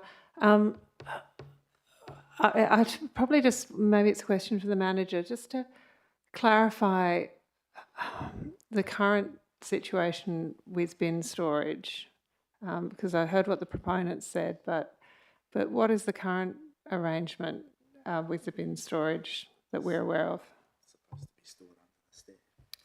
It is effectively as the applicants described, and the officer's recommended advice note details that they're to be stored under the stairs and within that right-of-way, but because they are able to be moved, if there is an issue with access, they can be moved out of the way.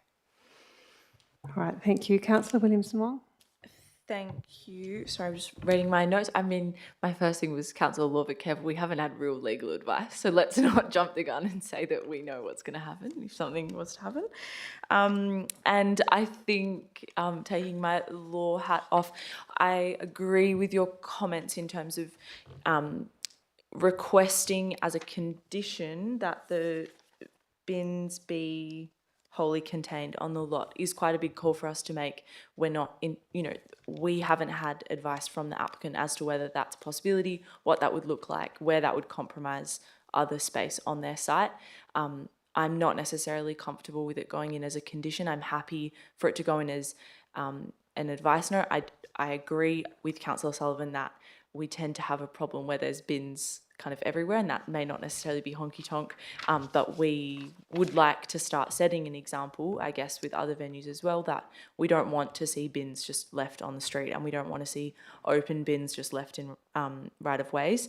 And so for that reason, I would be very supportive of including it in the advice note, such that when, which is already in condition 11, the waste management plan comes back to council for approval before the building permit, the applicant has an opportunity to tell us whether or not that's possible to do on the site, with, I guess, a strong hope from council, if it was to be supported, that they would look seriously at that option, because we do have a problem with bins everywhere. And as much as I'm a little, as much as I enjoy waste and a bit of a nerd about it, I don't think we all want to see it all the time. So yeah, happy for that to go in. I would be happy to support the advice note, but not necessarily the condition. All right, feels like it pulls in a slightly different direction to what's been moved by Councillor Sullivan, but I'll let him consider that. Councillor Williamson-Wong, in a situation where Councillor Sullivan's amendment's not accepted, you might want to consider drafting something to the extent that you have just described, to go into an amended advice note, which would be dealt with, I suspect, separately. Yeah, I think so. All right, councillors. On this one, I'm a bit like Councillor Williamson-Wong on this one. I don't feel entirely comfortable with it as something which sort of, it's A, retrospective on an existing approval, and B, it does sort of forecast something that hasn't really been commented on by the applicant. I agree it would be nice to get things out of the way, but yeah, I just feels a bit of overreach for me at this point. And I just do want to go back to the comments about responsible waste management. We do really appreciate the efforts put into that, and I'm sure that includes you participating in the container deposit scheme.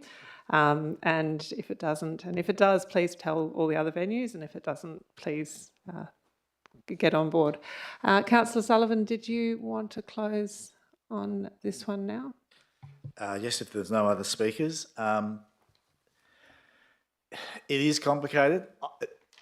As with all of the conditions in this matter, we are focused on the application, not on honky tonk. So that's been made clear to us. We are focused on the application. The application basically showed the bin storage area in the section of the right-of-way that you can see from the street next to the roller doors, where the bins are currently stored, the bigger bins. I think they may also have some bins still under the stair as well. The original honky-tonk approval was for the bins under the stair. The officers came back to us and went, oh yeah, actually, we were basically saying that the original location was fine, but then they realised that the spot that was being proposed now in this new application was different to what they previously had approval for the first part. So we could have ended up with an approval for the first part for bins around the corner under the stair, and an approval for a bin store in the bit of the laneway that you can see from the street. So what this recommendation was trying to do was to ignore the bins under the stair completely, because I can't undo, nobody can undo a planning approval that's already been granted. And if they wanted to keep using those bins, that would be a private matter between them and anybody else that objected to the laneway being blocked, because it's not a matter that we can go back into. But when it came to should we also let them put bins in the other section of the right-of-way that you can see from the street, which is where the majority of the people have to drive through to get to their units, that for me was a bridge too far. Now, I'm unclear what the officer was actually saying in their final version. Were they going to basically only let them have the bins under the stair, that location, or were they also going to let them have the bins in this new location? I just felt, and this is the way this is worded, that we needed to make sure that the new location wasn't approved by us, because we shouldn't be approving it in a laneway like this. And that is the way that recommendation is written. It's the only thing it's trying to do. It's not trying to say the existing management plan or arrangement that you have, legal or otherwise, has to be thrown out. It's not trying to do that. It's trying to say, don't put those new bins, even though they're already there, don't put them in the bit of the laneway that you can see from the street.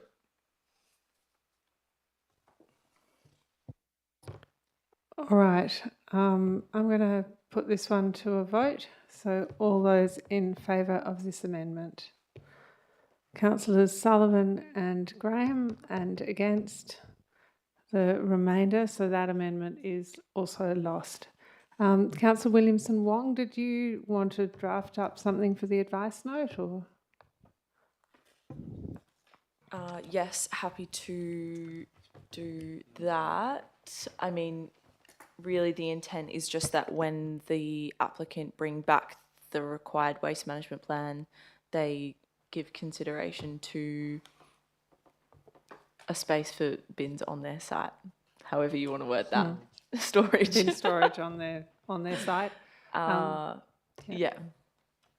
All right. If that's the intention of the advice note that's not yet been drafted, would we have a seconder for that? Yeah, Councillor Lorver would second that. So, I mean, Councillor Williamson Wong, I feel like one of the points Councillor Sullivan was making there was, out of the view of the street as well. And I don't know whether you want to consider that as being part of the advice note on the property or out of the view of the street. I would assume, given my understanding of the front of that property, that the bins couldn't be stored on that site and be seen from the street at the same.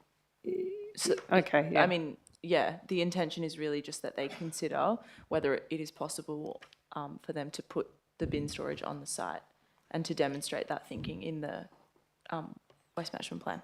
Yep, fair enough.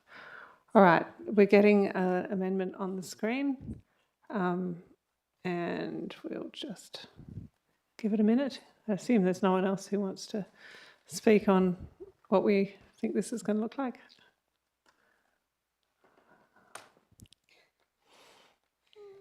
It's like making sausages you don't want to watch. But we are good at it, that's right. All right.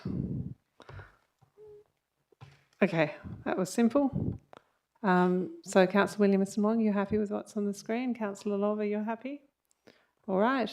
I will put that to a vote. I don't think anyone else wanted to speak on it. So all those in favour? And against? And Councillor Van Dawson against, so that is carried. Okay, we're back to the item as amended quite a few times and not amended a few times as well.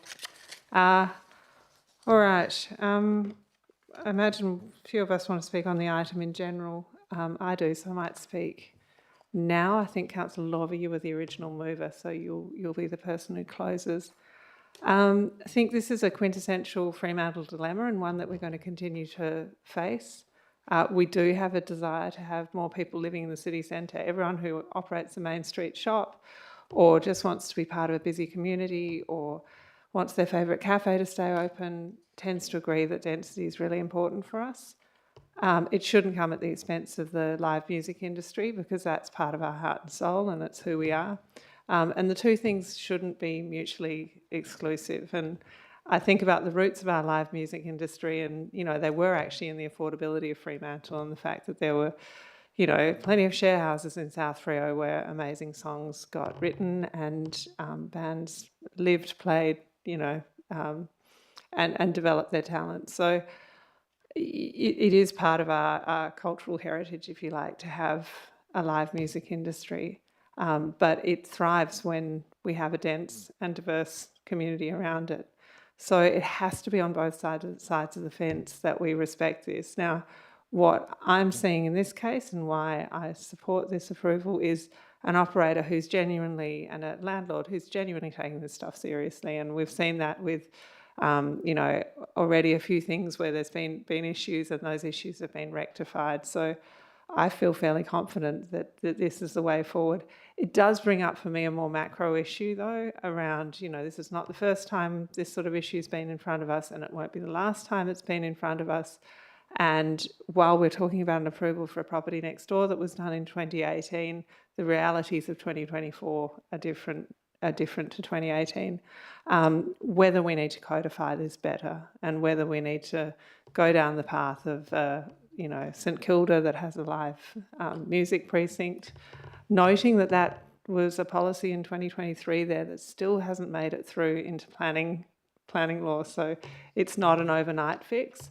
But I do wonder if we need to bring this conversation to the surface a bit more in our community and say, how is it that we all coexist together? Because individual planning decisions, you know, it does get down into detail that perhaps we're better codifying for everyone. And I'm reflecting more broadly than this approval. This approval does bring it to front of mind. And I think just given the context of this year in general and already the sort of things that we've talked about, it does start to become pressing. The other thing I note, and I think, Councillor Sullivan spoke about the importance of having a sort of a statewide approach to this, and I think that's absolutely true. The other thing in other jurisdictions that we're starting to see is grants for sound attenuation, and I do wonder if that is something, considering the amount of money that does get spent to do this and to encourage people to do this at the front end, not at the, you know, potential complaint end, whether that is something we collectively as a Fremantle community think that we should advocate for. So I will support the approval, but I think the approval just flags that there's more work that needs to be done to make sure that everyone has absolute clarity going into both live music venues, which we hope that they do, and we hope that there's more of them and that they survive, but also going into any development situation that the ground rules are completely clear for the future. So, all right, anyone else on the overall approval? No, Councillor Graham, yeah. Yeah, I haven't said much tonight, Madam Mayor. I seem to be supporting Councillor Sullivan tonight, which has mostly pleased him. Look, anyway, just on this one, I'd just like to remind the applicants that this is a discretionary approval.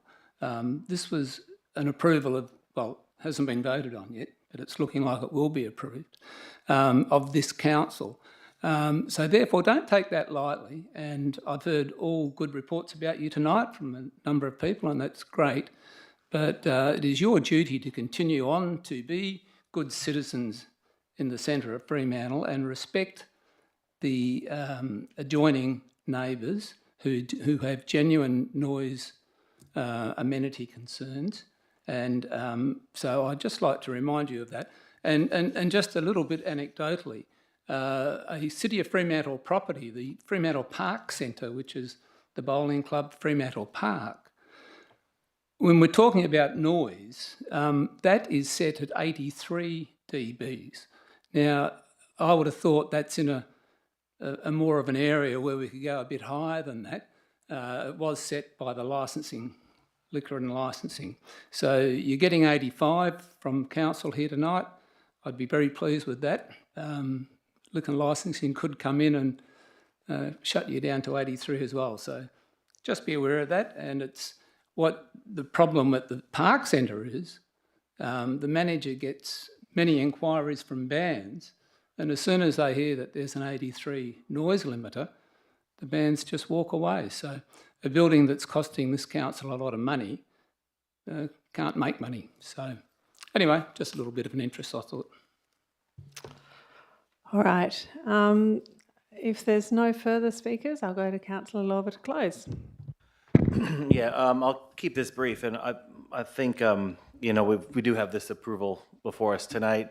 We have another approval before us tonight, or consideration for another approval for a hotel right across the street from some live music venues. We all know the Frio Social, the Navy Club, Buffalo Club that we also deferred at the last meeting where there could be conflicting uses, but also Clancy's. I mean, we do have some really great live music venues in Fremantle, and I think it is the mayor really intelligently said, our approach needs to be on both sides of the fence on these venues and the density that we want to see develop here. I think it's pretty clear that what we have right now, those settings may not be fit for purpose for the direction that maybe most of us want to see the city go. And I'm excited to see what we can do here in the short, medium, and long term to get the policy, scheme, advocacy settings correct. I will just also add that when Councillor Graham was talking about the Frio Park thing, the limiters there actually just shut the sound off, from what I understand, and that really kills the vibe, and that was part of the reason that that venue is not successful. So I don't want to see that limiters being deployed across Fremantle, shutting down music when it might just be a bit too loud. And so I'm hopeful that this does get approved tonight, because Honky Tonk is a great place, and that they continue to do good work and also be a respectful neighbor, as Councillor Graham said. So thank you. Thanks, Councillor Lorber. All right, we'll put this one to a vote. All those in favour? And that's unanimous. All right, that's the approval tonight then. Thank you everyone who's come along tonight for this particular application, and thank you everyone else who's waited for their particular applications. Just if anyone does need bathroom facilities, they're behind the lift over there. And you're very welcome to stay for the remainder of the meeting. You're also very welcome to go. All right, so we're going to go to deferred item King William Street number 11. And we have two speakers on this item. The first of those is Marina Lemers. So Marina, if you would like to come up to the microphone, or if you would like to hand to Jack, that would be also perfectly fine. Thank you. I'd like to also thank the people that came by, the councillors that came by, to have a really good look. After that, I'm not sure, we're not in the same boat as that, but anyway, we can't get a park on our street. That's where we're starting from. We've lived there for 28 years. It's never really been a big problem. It's just ramped up. So we looked at, is there anything we can do, and to see if we can get onto our property so we can have a crossover. So we came up with a plan. The planning department didn't like it. So basically... Jack, I'm just going to get you to move the microphone a little bit closer. We can hear you, but people online sometimes say they can't. Oh, I see. Okay. Yeah. So there's one thing I should just double check, is that the original drawings showed one side of the property, the piers on the fence were going to be removed. That's not the case. That was a mistake, and the planning department knows that. However, they couldn't get it into your documentation, so they're not going to be removed. And basically, the problem with the wall is they believe it's heritage. Now, the wall is actually a rubble fence held together by render, and without the render, it wouldn't be standing. It totally surprised us. We like the wall, but as far as heritage goes, we don't think it represents anything in colonial architecture or the craftsmanship that was available at the time. And we have no idea when it was built. We know the house was built in the mid-30s. The other problem is the tree. So we want to have to pass the tree to get onto our property, assuming we get the fence is opened up for us. The restriction is they gave us was we had to be 3 meters away from the tree. However, all these trees on our street are about 300 to 700 millimeters from all the parking. So our tree, it was large when we moved there. That was 28 years ago. I'm guessing it's 60 years old. It has survived all that traffic. And we don't see that moving just partially around the side, we go from 700 millimeters to 3 meters. So we're asking for a relaxation. We believe we can get 1.55 and with the crossover, 1.55 meters. Now, the utility box, we see the utility box, they want us to be a meter away from the utility box. We already have two crossovers on our street that do not meet any of these requirements. The crossovers and the utility box are on the same property, and the trees are much closer than, they're only 300 meters from the crossover going up. So we just don't see how this utility can, we believe we can get to, they want us to be a meter, we believe we can do 850 millimeters, so pretty close. Actually, the utility box there is under more threat from the people that park on the verge, and there's a lot of people parking on that verge. The footpath to the house. Jack, I'm effectively giving you some of Marina's time here, but Okay. it might be good to wrap it up. Okay. The house to the footpath is, these are small blocks. It's 4.8 meters. Now, the planning department says they'd like 5 meters. Well, our car will fit in there, and it's a medium-sized car. It handles 5 people. It's not, and we can get a small car or our car in there. So we're not overhanging the footpath. And so basically, I think we're looking for some empathy. You know, we're ratepayers. We've been here 28 years. We already pay for a parking permit, and there's about 4 days of the week we can't guarantee a park, even on our street or Marine Terrace. All right. Thanks for that, Jack. Councillors, did you have any questions about this application for the proponent? All right. Thank you. We'll go into debate. Did you wish to also speak, Marina? Yeah, sorry. That's all right. You might have to be a little quicker than Jack, because I gifted him some of your minutes. That's okay. Thanks to everybody for taking a look at the situation. Basically, I agree with Jack on what his points are. I think that Jack and I do support Freo's heritage vibe. And I think that's evidenced, if you've seen our place, by the sensitive improving of the street side of the veranda and the front of the house to fit a sense of this heritage. And we have maintained that limestone wall to retain that kind of feel. Whether it's heritage or not, we don't think it is, but it's got that feel. And we're also like to say that we're open to alternate solutions offered by the council in order to achieve a parking spot on our property. We've made the proposal, but we're open to other suggestions. Thank you. Thank you very much. All right, councillors. So we've got an officer recommendation for refusal that's on the screen in front of us, and we've got an alternative motion that's... I'd just like to ask a question. Yeah, sure. Could I just ask a question? Because one of the biggest concerns, I mean, I also went to the site, but not to the site meeting.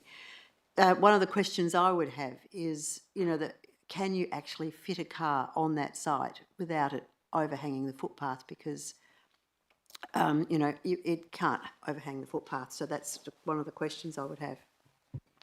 Thanks, Marina. Yes, we can. And we've got I guess it's a mid-size SUV, and it will fit on that spot. I mean, we have to get very close to the wall, but yes, we can. Thank you. All right. So if someone would like to move either the officer's recommendation or the alternative motion, we'll get the debate underway. Councillor Moughlin? Yeah, I'll move the officer's recommendation. Do we have a second of that one? Councillor Thompson? All right, Councillor Moughlin. Yeah, I'll just open briefly and say that I support the officer's recommendation, particularly in regards to the supporting the notion around the size of the car park, and whilst the current residents might be able to fit their vehicle in there, I think by creating that space in the future, someone with a different size vehicle could park in a very different fashion, and I don't think that's appropriate. And so for this approval, I couldn't support that. Thanks, Councillor Moughlin. Councillors? Councillor Williamson Wong. Thank you. I am also supporting the officer's recommendation on this, much for the same reasons that Councillor Moughlin is. I think I am mostly caught on the idea that the discretion is so large that while the specific applicant's car might fit there now, car spaces and approvals like this don't stay with an applicant, but they, run with the property. And I guess I see it also very much as part of a bigger problem in South Fremantle of very busy streets, because that is such a successful strip of places to go, whether that be restaurants or cafes or art galleries and the like. And I think that while all of the streets are, suffering or seeing the impact of the increased traffic to those locations, if we start to allow kind of band-aid solutions on individual properties to allow crossovers that aren't compliant with policies or policies that have been set for a reason, I guess there would be some kind of science to a car park space. And yes, we have the power to give discretion, but I think if we did, the likely effect would be that there would be, a kind of, it would go against local law and the footpath may be blocked. And so for that reason, I'm not happy to support I am happy to support the officer's recommendation. But I also actually have a question. Sorry, that was a statement. And then I'm tapping on a question because I forgot that I had a question that I was going to start with. Carry on. Okay, my question is for the manager in terms of the discretion. I believe that there has potentially been a confusion. Is the discretion being sought 9 centimetres or 90 centimetres as to the length of the car park? Thanks. I'll get the manager to respond. Yeah, so it's close to a metre. Yep. So, not 9 centimetres, 90. All right. Councillor Sullivan. Thank you. As you know, I have an alternative recommendation for this. I wanted to just deal with the concerns that elected members had. If we applied all of the standards that we get from the engineering organisations around Australia and we stuck to those religiously, I'd hate to see what the streets of Fremantle would look like because the standards are kind of more universal, and we know that there are so many times when we go, no, that doesn't suit our needs here in Fremantle. And I want us to remember that because that's what this is. Not every car is 5.4 metres long. A lot of them these days are significantly less than 5 metres. Even virtually all of the mid-size SUVs are less than 5 metres. To give you an idea, hopefully Councillor Graham will enjoy this, my Chevrolet Impala that I used to own was 5.1 metres long. So a 5.4 metre, standard car bay was designed to accommodate my old Chevrolet Impala, which I no longer have, obviously. But if an owner in South Fremantle was buying any of the small to medium electric SUVs, because Marina's an artist and she probably wants a little bit of a boot size to put the paintings in from time to time. But anybody buying a brand new EV SUV in South Fremantle could easily find 10s, 20s, 30, 40 on the market, which are in that range of around about 4.3 metres up to 4.5 metres. Now, 4.5 metres is the the shorter distance that they've got from the wall. So that's, it's not 5.4, it's 4.5, it's 4.8 on the other side because of the configuration of the block. But there are actually quite a lot of SUVs that are 4 metres. In fact, there's one that's 3.95 metres long. So a significant number of cars that have all the things that a classic South Freo person might want, four-wheel drive maybe, EV, SUV kind of shape, I know that Councillor Archibald's car would fit in this with about 1 metre to spare. So, it's not a small, outrageously small car bay. On the flip side, the bloke around the corner, I won't mention his name, who has one of those ridiculous big Rams, can't fit into any of the standard car bays anywhere. And quite a few people have those cars as well. Or they have a van. A lot of artists will have a van. They're longer than these car bays. They always stick out.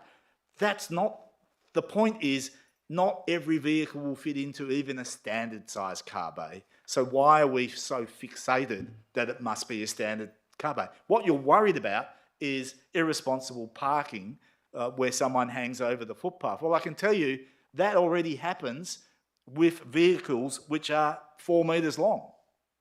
Because that's just, some people are just irresponsible and they need to be fined.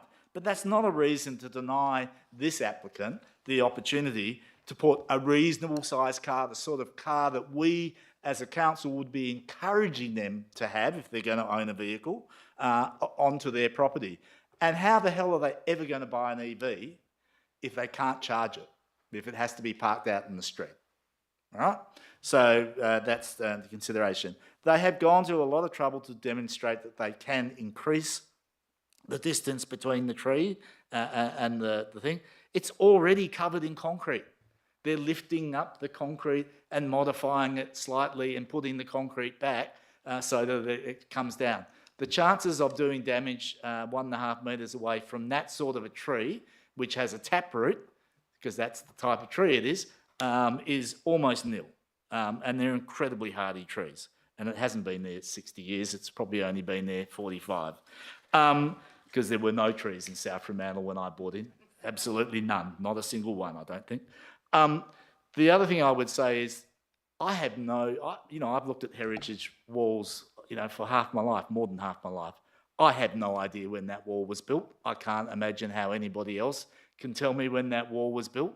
I look at it and go, I reckon that was built when the house was built, 1930s. It is not a colonial period, wall that we absolutely have to conserve. The reality is it was poorly built and probably built at the time in that austerity period when this house was also built. And so, I don't think they're not taking out the whole wall. They've committed to keeping the pier on one side and the like. So I would very much encourage you to give them a break so that they can continue to use the house the way it's done.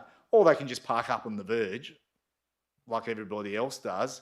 But that doesn't really allow them to get an extra bay because they'll get blocked in, right? So the people next door can do it because there's a crossover a bit further up that they can get in and out of, even if there's a car in the street.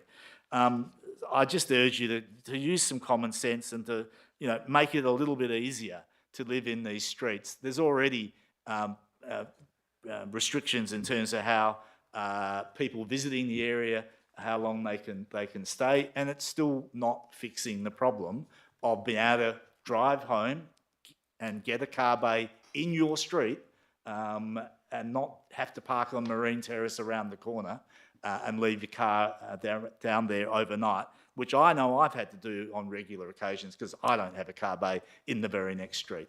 So please, give them a break, use your common sense and allow this to go ahead. All right, Councillor Lorber. Thank you. I want to thank Jack and Marina for their hospitality when I came and looked at the site, maybe last week. When I was going there, I did park several blocks away because there was a space, and I thought I'm not going to get one that's closer and definitely not on that street. So I completely empathize with the situation that has grown, and the issue has grown up around them as they've lived there. For me, though, I mean, we do have we can debate whether the wall is heritage or not, but in the report, it is a heritage wall. It's been identified as being heritage by the city staff. We don't have any information before us to say otherwise, other than the words from Councillor Sullivan and from the applicants. So my biggest concern is the precedent granting this may set, and in an area like South Fremantle, if we grant a precedent for a parking space and a crossover that isn't the right size, demolishes a heritage wall, and impacts on trees, we are going to have hundreds of applications that are going to be citing this precedent to have the same thing, because it is such an issue there. It is a larger problem that needs to be addressed, but by looking at the alternate recommendation, I don't feel like the alternate recommendation is the way forward. I think today I'm going to support the officer's recommendation that's before us right now. But you know, one of the things that would have almost gotten me over the line, even given all those concerns I had, was if there was a way to contain the car on the site, so that way when someone pulled in there, any future person would have a gate or something, because it is such a problem. That might have gotten me over the line. But given all the other discretions that we're being asked to grant, I'm just not prepared to do it right now, because, like I said, we will be getting hundreds of applications for other locations in South Fremantle that will be much more significant heritage walls, much more smaller spaces, and I feel like it could open up a real can of worms down there that maybe something we might regret. So I'm going to support the officer's recommendation. Thanks, Councillor Lorber. Councillor Graham? Oh, thanks, Madam Mayor. Yeah, look, I've changed my view on this one from the last meeting. I think I was going to support the officer's recommendation back then. Luckily for Jack and his partner, got deferred.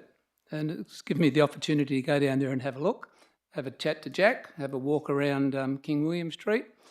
And I think it's a jolly good idea. One less car on the street has to be a good thing, doesn't it? But look, seriously, the wall, there's two parts to this wall. There's the left-hand side and the right-hand side. There's only a part of the left-hand side that they want to demolish, so there's still going to be a heritage interpretation there. We're not losing any significant structure that is there for any purpose in the modern world. The report says it was there to prevent sand drift. Now, my grandfather grew up on Marine Terrace when the waves used to come across into his front veranda. So, I mean, those days are well and truly gone, and they will never return. So, look, I think Councillor Sullivan's done the right thing here, and also his points on all the utilities. Now, if we were to follow every utility that is put in place by people like the Water Corp and the gas regulators and that, there wouldn't be any nice character houses in Fremantle. You know, we'd all be out in the bloody suburbs. I had some work done, and I was told that I wouldn't get approval because of the inspection shaft. The Water Corp boys wouldn't have enough room to move if they came and had to do something. And I'm thinking, God, come on, you guys, you know, this house is nearly 100 years old. So, I mean, we've got to cut these things a bit of slack in this world, and we want to retain the heritage houses and the look of the street. But Councillor Lorber goes on about precedent. Well, the precedent's already been set in the street. If you walk 50 metres up the street, you would have found two of these same sort of structures, I suppose, where cars can go into their veranda and use that as a parking bay. So the precedent's been set, and I haven't seen a flood of applications, and I don't think we mostly will. And also gates. I mean, if you can put a gate on some of these little streets, well, good luck to you. I mean, most houses nowadays don't have gates on their driveways. They may have them out in Hilton Park and places like that, but certainly not in the narrow streets of South Fremantle and Beaconsfield. So I'm not supporting the officer's recommendation, and I'm hoping that Councillor Sullivan's alternate will get up. Thanks, Councillor Graham. Councillor Archibald. Yes, could I just ask if any of the officers have the answer, that if a vehicle does overhang onto the footpath, I would believe that it would be something which could incur a fine. I just want to get that clarified. Yep, that sounds like a question for Russell. Yeah. The Director of Planning. I didn't know that he could find people. Is that on? Yeah. I'll give that one a go.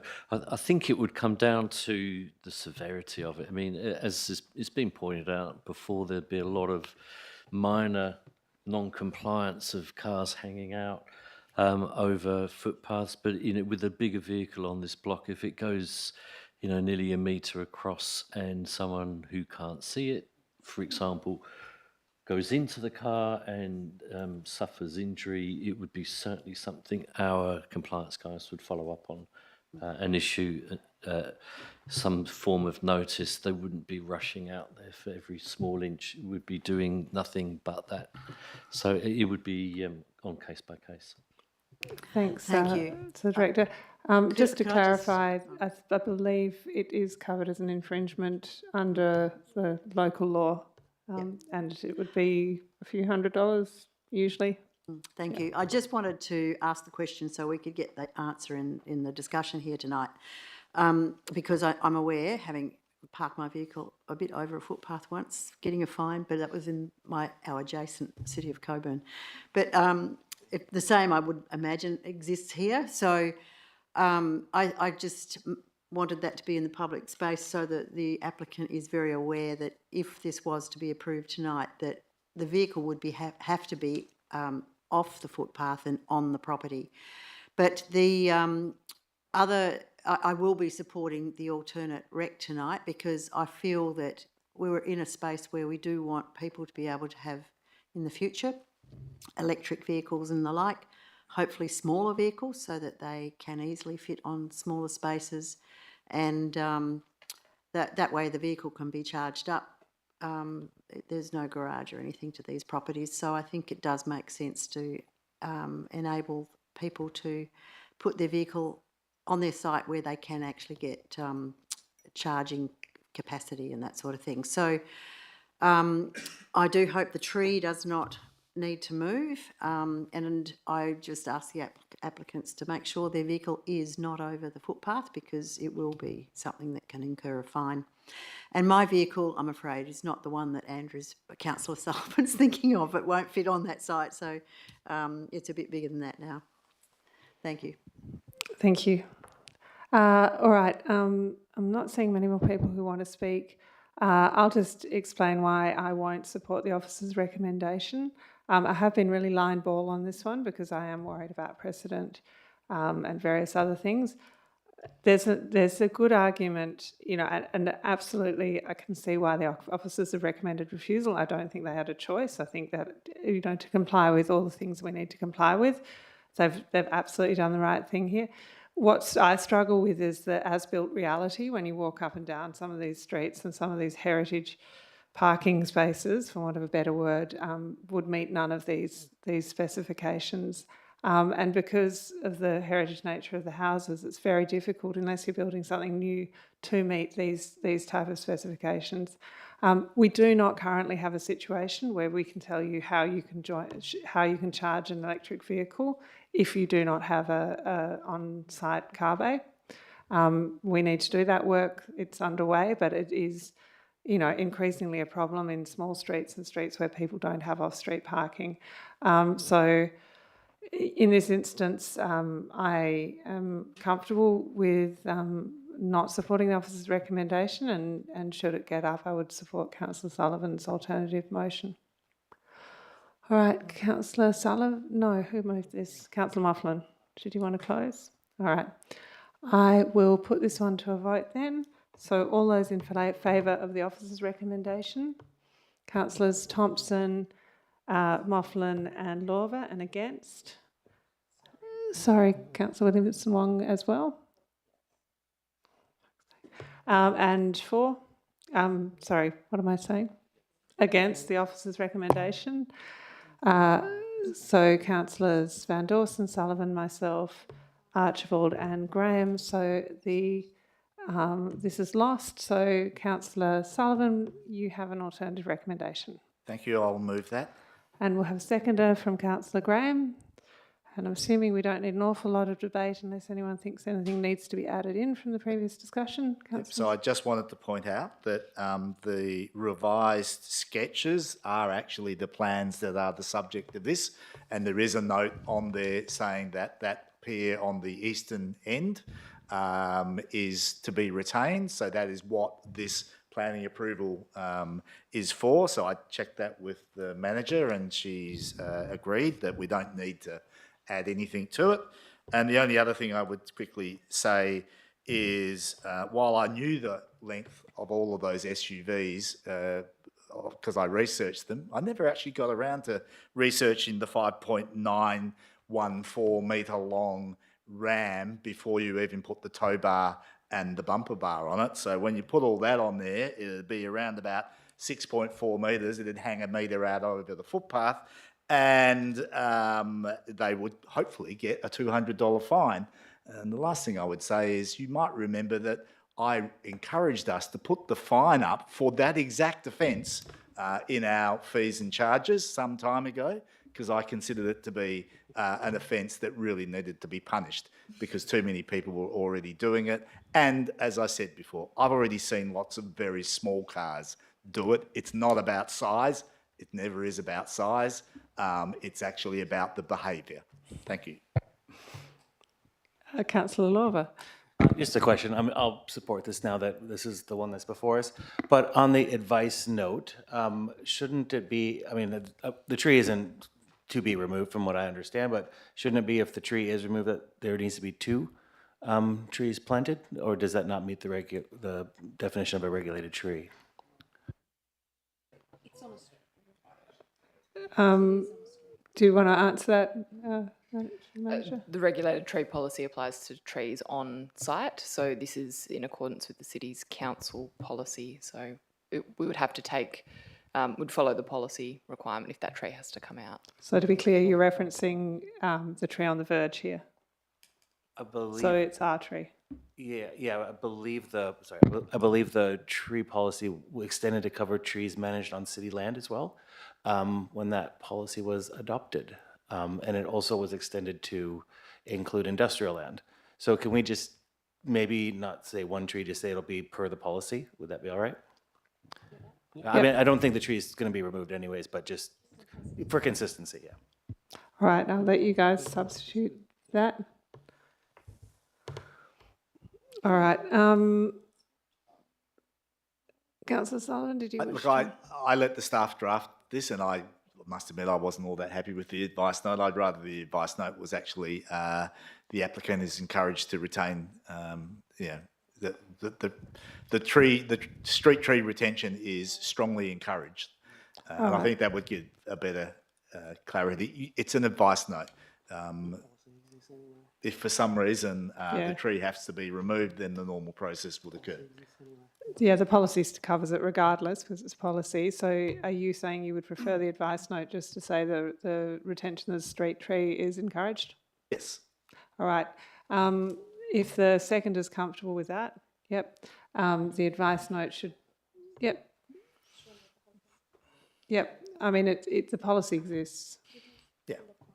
So the advice note should just say the retention of the street tree is strongly encouraged.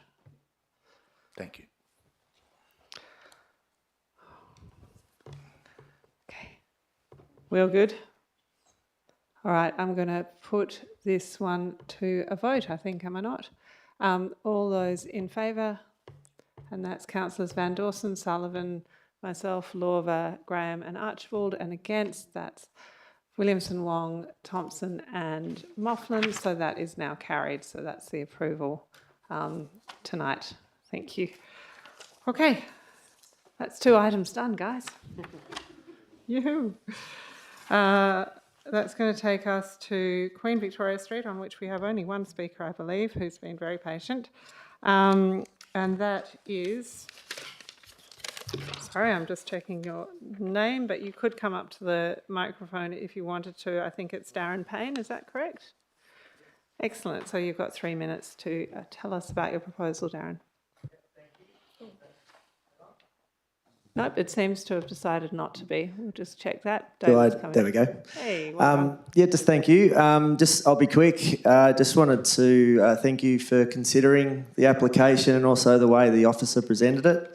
We're very happy with that. I just thought one thing that was important to double down on or understand was that we're called hybrid warehouse for a reason, that we providing a community space for a whole heap of different things to happen. So that's something that I sort of thought was needed and also would resonate with a lot of people, and that's been proven correct. And that's been the main motivation between for us putting the extra application in for the cafe and small bar licence, that it's been really evident with the amount of inquiries and things that are happening at Hybrid Warehouse that those two things will really add to it. And also it was encouraged by Department of Liquor and Gaming to consider that as well. So I just thought it was an important part to understand of what we're actually trying to provide back to the community is a space that can be used for a whole heap of different things. And that's been really exciting to be a part of, and just wanted to also thank you for allowing us to do it in the first place and for, once again, considering it tonight. Thank you. Excellent. Did we have any questions for the proponent? Councillor Sullivan? Did your lights on, Councillor Sullivan? I'm assuming that is not a question. All right. Thank you very much. All right, so let's open debate on this one. Does someone want to move the officer's recommendation, or do we have an alternative motion on this as well? No, it's listed, but it's wrong. All right, so Councillor Van Dawson or Councillor Thompson, you want to? Yep. Councillor Van Dawson's moving it, Councillor Thompson seconding it. Is there any discussion on this one? That's probably a good sign for you. Does that mean I can put it to a vote? All right, all those in favour? And that looks like it's and against. And Councillor Archibald, yep, in favour? Yep, that looks to be unanimous, so that's the approval tonight. That was worth waiting for, although very quick. Okay. All right, we're going to 33 South Terrace now. Just to clarify on the run sheet, we've got an alt motion by Councillor Williamson Wong, we've got an amendment by Councillor Lorver, and we've got an amendment by Councillor Sullivan. It isn't quite listed correctly here, but just want to make sure everyone's aware that that's what's on the run sheet. All right, so I'll go to our speakers on this item, and in order of the run sheet, we'll start with Patrick Prendeville.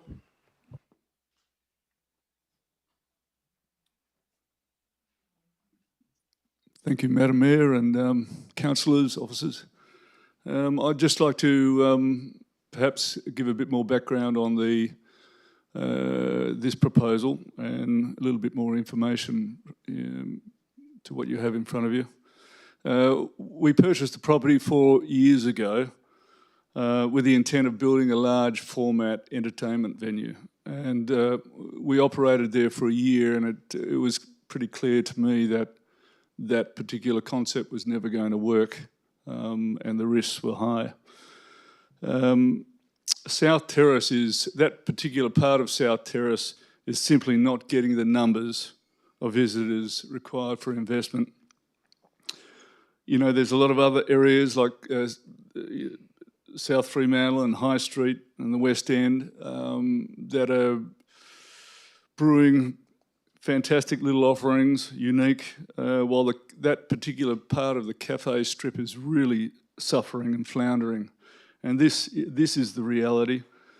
I think, you know, we need to search for a catalyst that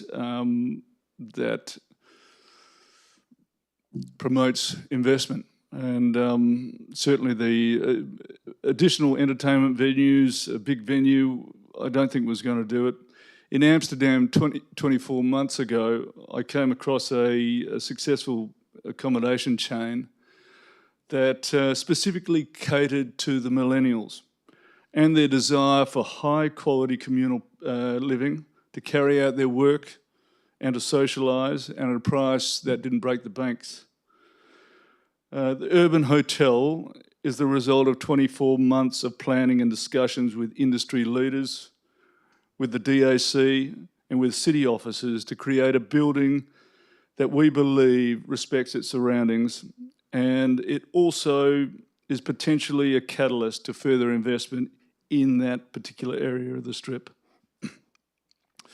The urban hotel will house up to 300 people 7 days a week, who will create vibrancy and deliver a much needed spend to the Strip. I also just want to try to indicate to you where this hotel sits in the local accommodation market. At the top end of experiences, I suppose you'd call it, is the Waters Hotel and the New Guard coming online in September. The guests that are going to there, they're discerning, but they enjoy the stories and heritage behind Fremantle and the convict quarter. Next, we have the Esplanade Hotel, and that caters to the bulk market and can handle the larger groups of both leisure and corporate level. Then we have small boutique hotels like the Hougoumont that provide specialist service, comfort, and a good heritage story also. Now, just below that small ensuite room that the Hougoumont has, this is where the urban hotel sits. It's here where they still receive a private room with a king bed in it, but they don't mind sharing the country club style amenity. Fresh linen, fluffy towels, exactly the same that you'd get in a hotel. This is specifically aimed at young corporates who would prefer to pay $110 for a room that was clean and comfortable than $250 for a traditional hotel room. They still require modern, high technology, amenity, and the opportunity to mingle with like-minded guests and travellers. Below that, you get into the backpacker market with shared rooms. At the top end of this is Lilo, and it's a great addition to Fremantle Lilo. It's a smart decor mixed with shared room experiences. And below Lilo, we have our traditional backpacker hostels as well. Pat, I'll get you to start wrapping up because sorry. that was 3 minutes and a bit. Yeah. I'm just going to say, in addition, the urban hotel requires local vibrancy to exist. In fact, I think this location is perfect.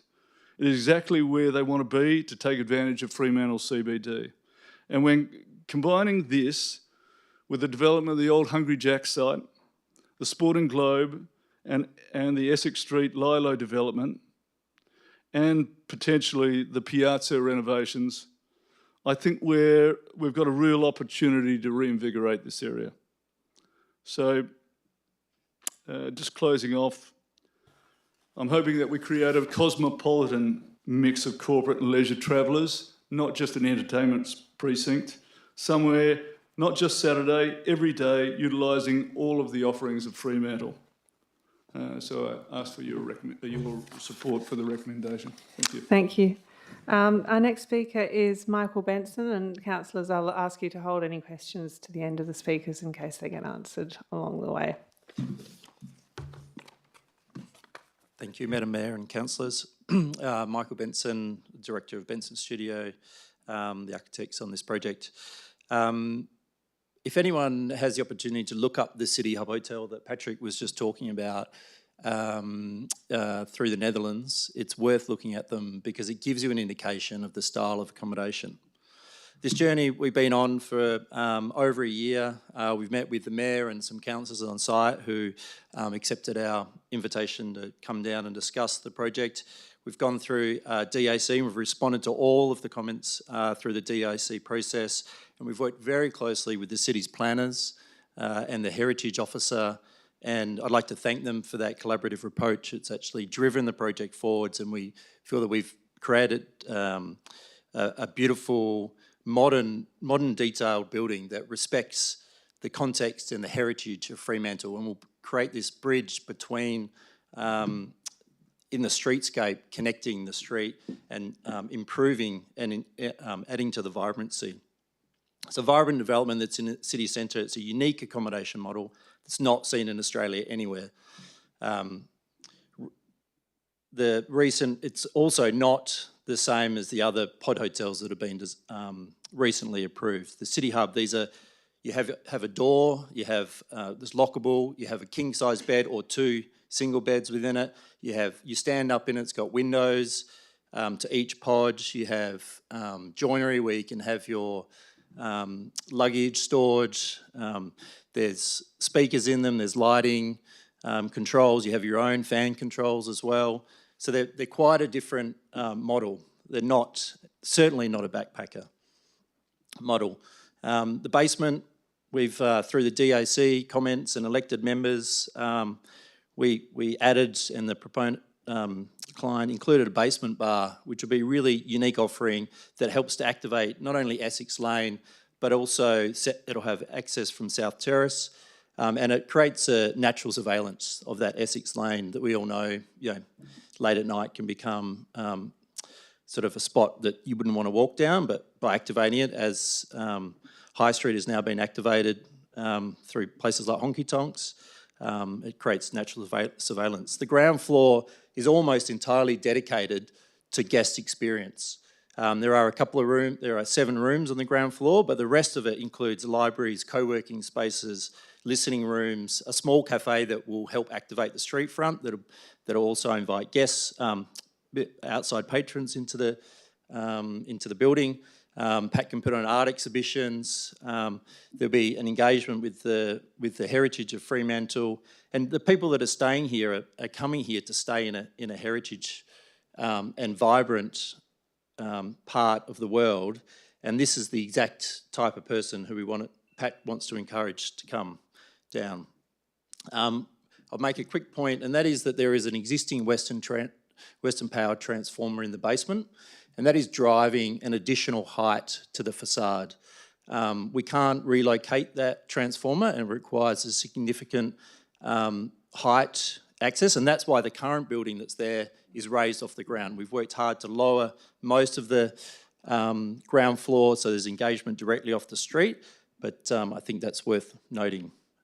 So in closing, if this is not an appropriate use for this site, I don't know what is. The rooms are acoustically attenuated. They sit within the pods themselves sit within the hotel fabric. So there's almost 2 layers, well, there is 2 layers of acoustic attenuation. And the people who stay here are staying here because it's a vibrant, beautiful, wonderful place to be. Thank you. Okay, thank you, Michael. Declan Cryan, you're our next speaker.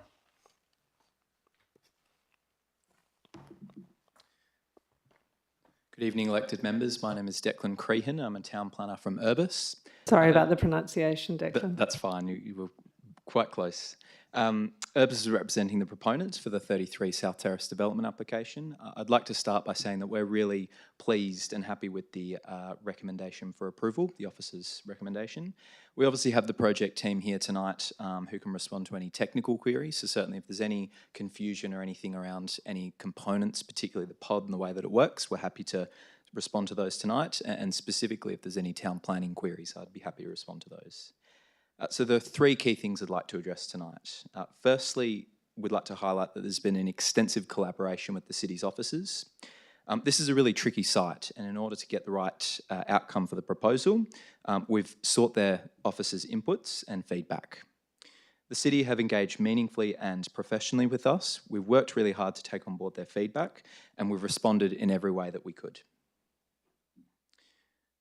We discussed things with the officers like the facade treatments, the materials, the internal amenities, the layouts, the access to common areas, and a whole range of elements. We flagged the extent of our engagement with the city officers in our memo. However, it's worth noting that the engagement we had and the design evolution was an iterative process, and it was a really collaborative, extensive process. Secondly, there's a few key town planning considerations. We note a few key town planning variations, such as building height and car parking. We need to reiterate, again, as Michael had, that the building height is largely driven by the Western Power transformer in the basement. For those of you who have been to the site, you'll know that the sort of scale of this and the limitations that it poses is significant, and the size of this transformer really has had a significant impact on the overall design and height of the building.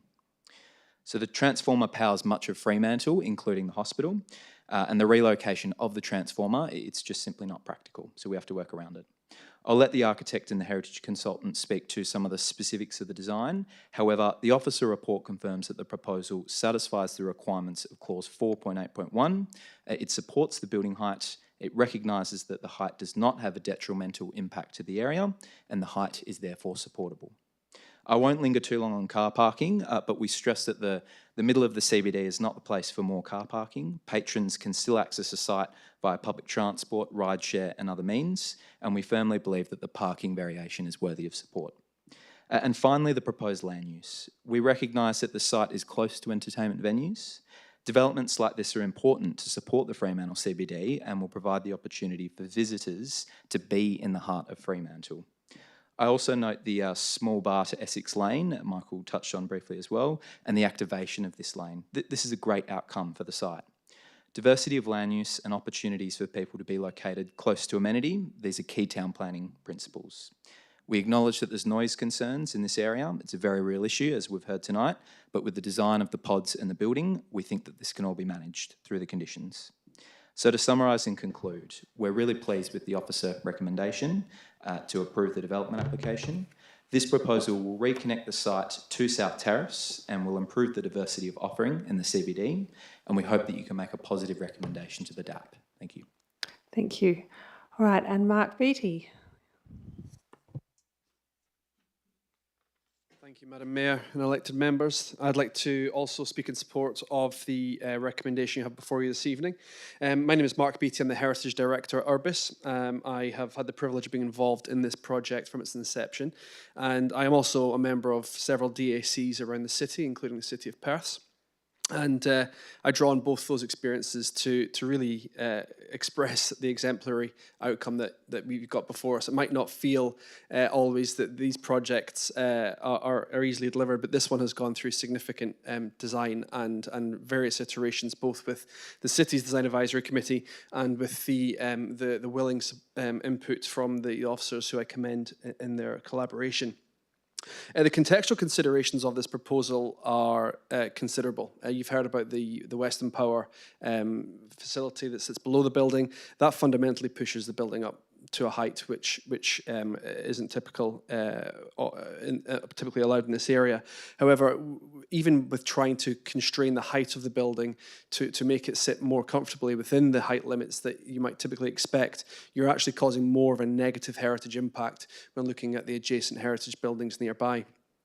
We actually have aligned the fenestration, the floor levels, with the adjacent heritage building to the north, which actually achieves a better streetscape outcome and aligns them more neatly with the heritage facade. I would also draw on the, not only is it's very difficult to design into this sort of context, and there's very few examples in WA at all, filling these gaps in teeth, as we like to call them, in heritage streetscapes. You can go one of two ways. You can go extremely stark and contemporary, or you can create a historical faux pastiche, and to balance that tightrope is a challenging thing to do.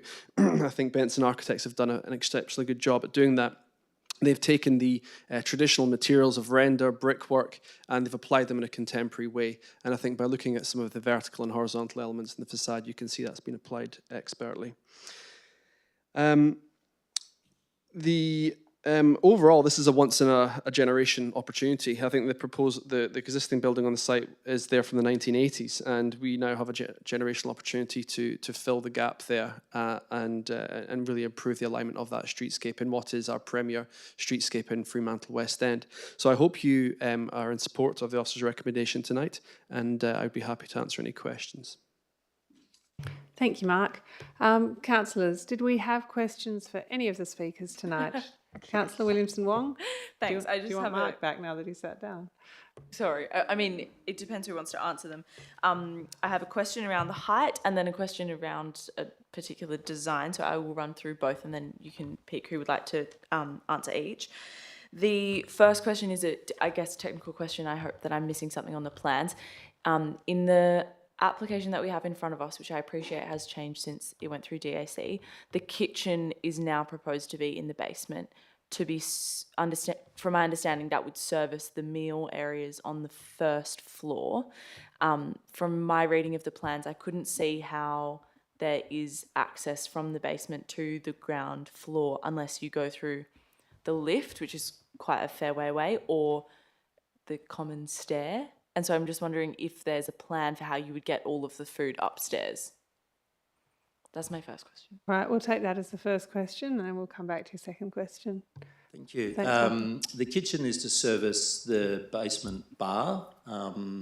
There is only a small cafe offering on the ground floor. The rest of the ground floor is not a dining room or restaurant. It is purely amenity for hotel guests.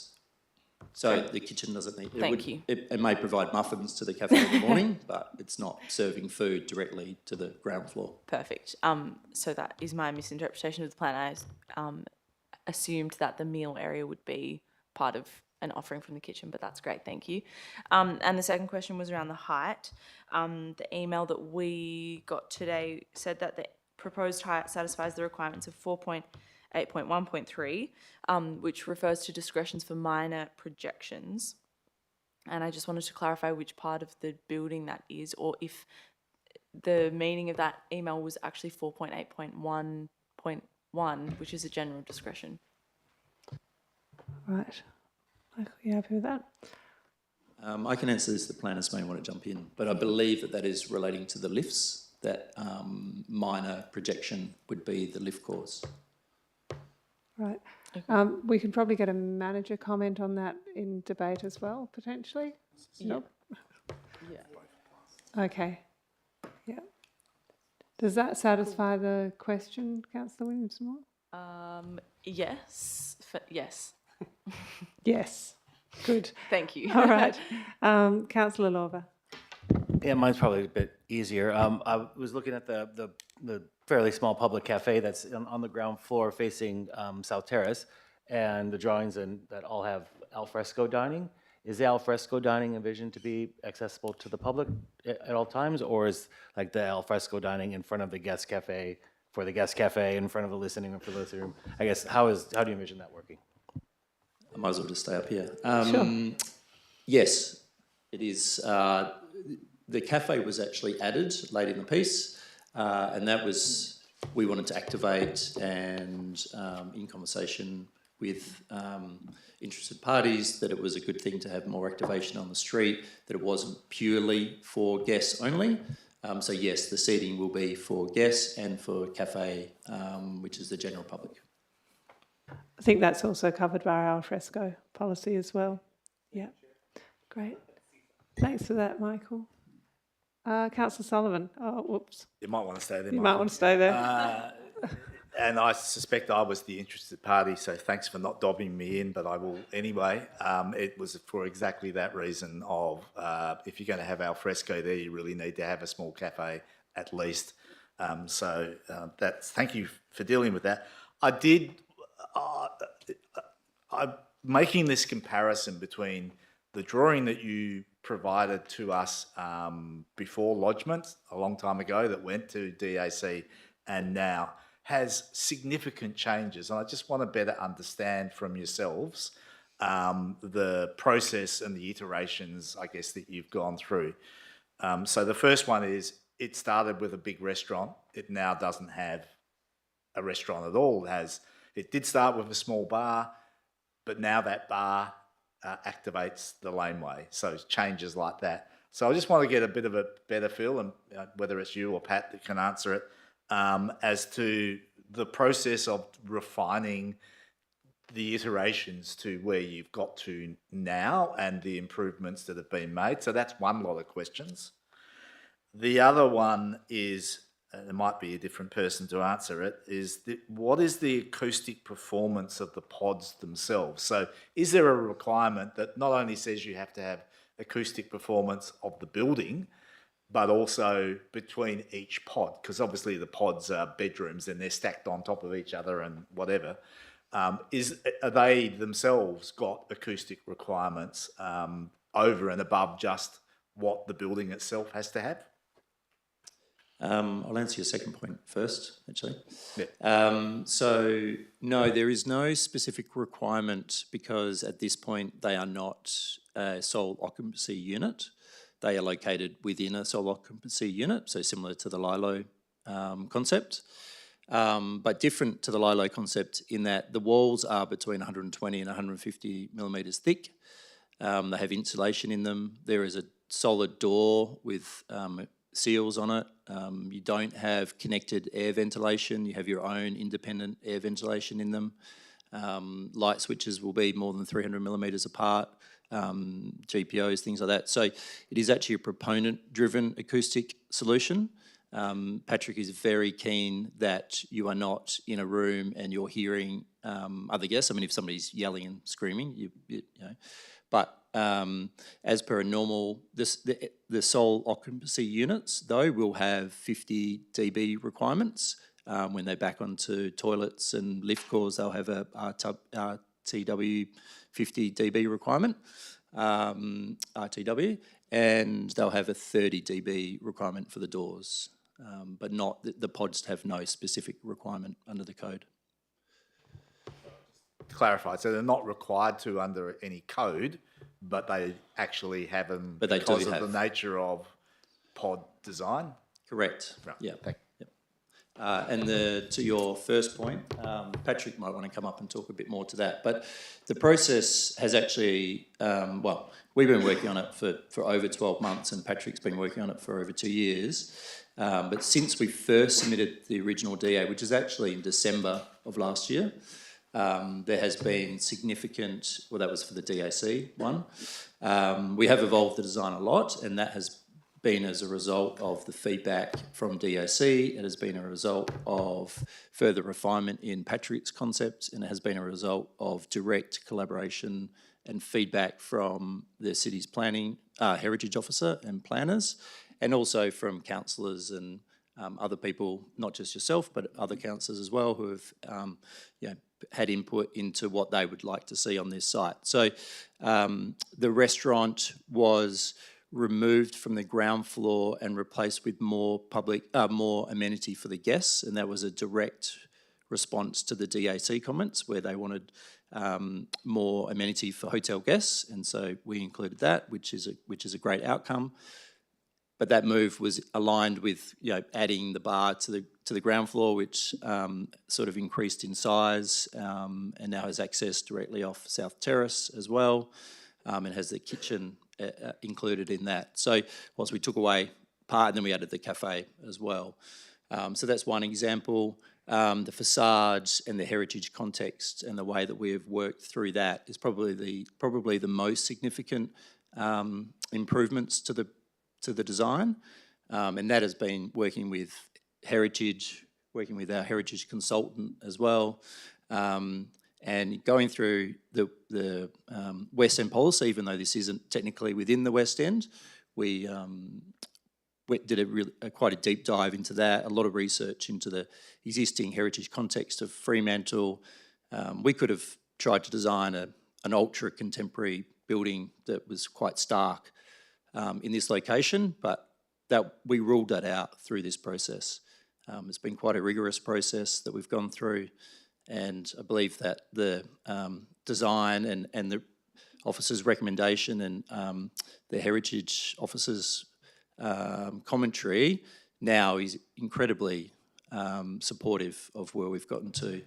And it is an incredibly hard thing to do, to put a new building into such an important site with Fremantle's heritage context. So we've used items with materiality to reference the materials of Fremantle, but also verticality, diminishing windows, horizontal, we've aligned the horizontal elements with adjacent buildings. We've created terraces that DAC wanted us to add balconies, but we didn't do that. So we've worked through it quite a lot of detail. Thanks, Michael. I might nudge us towards debate. So feel free to sit down, I think.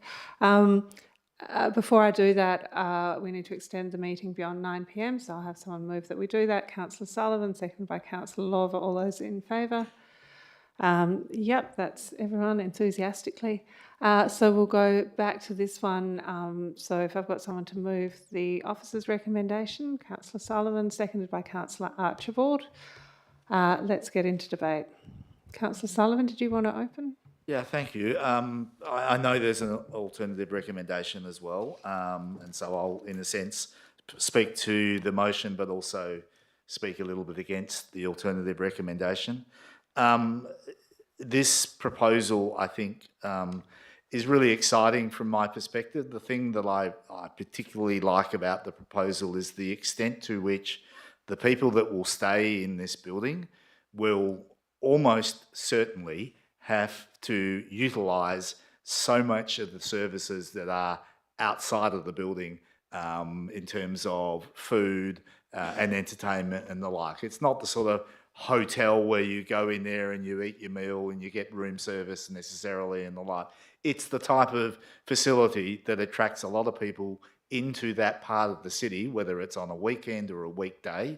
And they, by necessity, will probably be getting their dinners either in local restaurants or as takeaways from local restaurants or as rideshare Uber Eats deliveries or from the cafe that's there or from the small bar that's there or any other small bar and the like. So it is a very dynamic proposal for the city centre and particularly important in those times of the year where perhaps the Cappuccino Strip and other areas don't work all that well. The important thing is as well, and I really wanted to compliment the process that the applicants have been through, because they have literally gone from an iteration. If you look at the plans that were advertised for this development compared to the ones that we're seeing now, they're quite different, significantly different. And as has been said, you know, the realisation that perhaps the hotel should be the focus and that perhaps a restaurant, you know, another restaurant in Fremantle that was suffering the same way that everyone else does during winter, perhaps wasn't the right solution. But that activating the laneway was a really good idea, and that having a small coffee opportunity that allowed the public to come into where the guests are and everything was another way of mixing the kind of the offer that it provides. The most important issue, I think, you know, in terms of suggestions for a refusal or an approval, really at the end of the day come down to the built form. That's our primary job, I guess, in this one. And I'm pretty comforted by looking at the way the facade works. I think if you only looked at it in isolation with the adjoining building, you might say, oh, it's a little bit tall.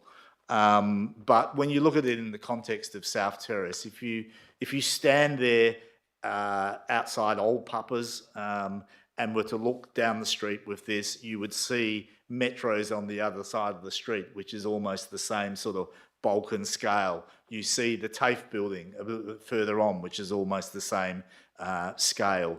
And if you turned around, you would see the Evan Davies building, which again is of a similar scale. I'm not saying they're exact, but it's not unusual to have a building that's around about the height of this facade in South Terrace. And I'm confident that it fits in. It was possible for the applicant to avoid the extra height of the facade. They could have had their floor-to-floors as they are, even with the fact that they had to push up the basement. They could have put a 33-degree pitch roof on it to try and comply with the policy, and the gutter line could have been at a height that would have been compliant, but it would have ended up with a piece of architecture that looked more like it should belong in the Rockingham city centre with its, you know, tiled roofs and the like, rather than the Fremantle city centre with its, you know, robust Victorian facades. The DSE and particularly the heritage officers have made a lot of emphasis about making sure that the weight of the top of the building complements the whole way the facade is put together. And that is why it's going over height. That is the primary reason why it's going over height. I'm not talking about the setback bit of the building, but the front bit of the building in terms of streetscape and the facade. And that is the bit that I think our heritage staff and I think even the consultant heritage person is basically saying, that's actually what you do when you have a building like this. This is the right response. It's also changed significantly. I went back and looked at the facade treatment that was presented before the DAC sort of had their two grabs at it. And it's significantly different, and it's significantly more refined. And I think they have adopted a lot of the commentary that came from the DAC, but also they have actually genuinely responded to the sorts of elements that you see traditionally in and around the West End. So things like, I mean, I know that some people have said, not sure about the three arches. You know, is that the right response? But what they're doing is they're introducing the punched porticos that we see elsewhere in the West End. And maybe, you know, as an architect, I might have gone, well, you know, maybe the arches aren't the best response. But overall, I see where they're coming from. And our job isn't to basically, you know, all be absolutely satisfied that this is the exact building that we would love to see individually, all 13 of us with 13 different points of view. Our job is to say, does it meet a threshold quality? And I can absolutely guarantee you that the threshold quality has been passed, but it is, more importantly, it is significantly better than it was when it was first put in front of us, because of the iterations and the process that the applicant has been through. So I don't think, you know, in my mind, there's no suggestion that they've ignored the DAC. They've absolutely responded to the questions of the DAC and to the heritage input and to all of the other influences that have come through. There are plenty of other matters that I would argue. The acoustic one is really important, and we went through that before. The reality is, and that's why I asked this question, this is almost like a belts and braces approach to acoustics. The main skin of the building does in itself has to be acoustically treated in a way that abates the fact that there is noise out there in the street. And you will have read that in the acoustic report, that it goes through, this is the noise that's generated outside of our building, this is how we treat the building to get it to a compliant stage. But in addition to that, these pods, they're not hermetically sealed, but they are incredibly well insulated from within the building. So each pod is insulated from the next pod.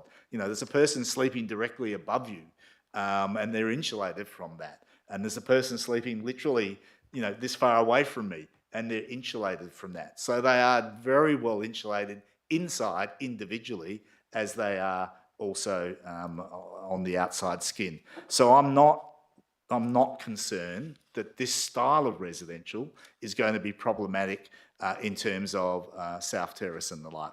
I think it's probably the one that actually is going to work. If it was a residential building, I'd have concerns. You know, if it was a luxury apartments, I'd be going, yeah, that's not really the right solution. But this one, this version, this type is the right solution. I hope you support it. Thanks, Councillor Sullivan. All right, on the recommendation, Councillor Van Dawson. I was just going to speak briefly on this one. Thank you, Councillor Sullivan. I had a whole page of notes to talk through, but you've actually addressed everything. So I agree with you. I fully support this and thank the officers for their recommendation and reporting on this. My initial cast, when I looked at it, I thought, oh, that looks big, that looks a lot. Do we want another pod hotel? But I really went through this one in detail. The last application we had to deal with in council was contentious, and so I really did look closely at this one, whether I want to support it again. And yeah, no, I strongly support this, and I really appreciate you all coming here tonight and talking through particularly the design process. That was one thing that sort of stood out in the report, just the fact you hadn't gone back to DAC, and thank you, Andrew and Jemima, for bringing that up as well. I'm satisfied. I think the land use is fully compatible with its city centre zoning and its setting and trust. I think Andrew said when you look at the key things, I guess height, bulk and scale, after seeing particularly in the 3D modelling, so thank you officers for that. That really helped, seeing this scale of building in its setting and the design as well on the elevations. I really appreciate that you have drawn from the local heritage elements there. And I really, in terms of the design, I just really like that it has, just wanted to note, come down to the ground level, like from what's there now, and I think that opportunity to activate the street is great, and it makes me think of all the hotels we have in the city and what have you, Murray Street, Hay Street, where it really works, just having small cafes and bringing people in, activating the street. And on the parking, I know there is a significant shortfall, but it's not the first time this has come to council, and on precedent alone, I don't feel we can refuse it on that basis, and I won't labour on that point because it's been discussed at many council meetings before. So I think we all know where we sit there in terms of acoustics, and I think Andrew's addressed that, and waste management, all those sort of things can be addressed with conditions of approval. So very happy to support this one. Thank you. Thanks, Councillor Van Dawson. I'll be exceptionally brief and say, thank bloody goodness something is happening to this site. If this approval goes ahead, it doesn't work, and it hasn't worked for a long time. And I think, you've got lived experience now of it not working, and the sooner we do something that does work there, the better. It's a gap. It's a difficult part of that streetscape that just doesn't function well, and it never really has. So, I'm really happy with it. I think the only other thing I wanted to say is I see that bar down on the laneway as an opportunity. I'd love to see a public art project that went with it, that really made that laneway quite a destination, and I think it's fair to say that Melbourne has a multitude of examples of what we could do there, and I hope that's an opportunity sort of for the future as well. Councillor Lorber. Can I just move the proposed amendment as an additional advice note? That's on the screen. Do we have a second of that one? Councillor Moughlin? Yep. Fairly self-explanatory. Councillor Lorber, do you want to go through that? It's just it's just a little advice note, and I appreciate everything that Councillor Sullivan said about, and what the applicant has done with the building to make the sound attenuation, it's getting late, bearable when they're inside. But this is just something that obviously we've been dealing with more and more. And while it's not actually requiring the applicant to do anything else, I just thought it was really good that we point out that, yes, this is being built across the road from some existing venues, and yes, people that stay there should be aware of that. In fact, I would hope that a lot of the bands that maybe come to Fremantle and play in these venues would find this as a very attractive place to stay themselves. Hopefully we can just get this up, and like I said, we can look at doing this maybe in a more formal way in our planning scheme and policies and advocating with the state government. But this is just, like I said, just a simple advice note, and it's not going to change anything, but I do support it. All right. Anyone else on this advice note? All right, I'll put that one to a vote. All those in favour? And against? Councillor Van Dawson against. So that's carried. So back to the item as now amended. Councillor Williamson-Wong. Thanks. I appreciate that we are on the officer's recommendation, but I'm going to work through some of the reasons that I felt uncomfortable in supporting the officer's recommendation, and the reason that I had written the alternative motion, because I wouldn't be doing my job if I didn't kind of put it on the record as to why I had written that. I agree that there has been a significant improvement since it went through DAC to the design we see today, and I appreciate the confirmation of a few questions that I had. My three, main concerns with the design as it stands was around the height, the land use, well, mainly the height and then the land use. height policies for this site say that you need to have 3 stories or 11 metres as the maximum height. And while I appreciate that the 4th story on this proposal is set back technically, the wall that forms part of the roof terrace, which is proposed, means that that front facade is, I couldn't quite get an exact figure, but in my estimates, between 12.5 and 13 metres tall, which is why the discretion's being sought.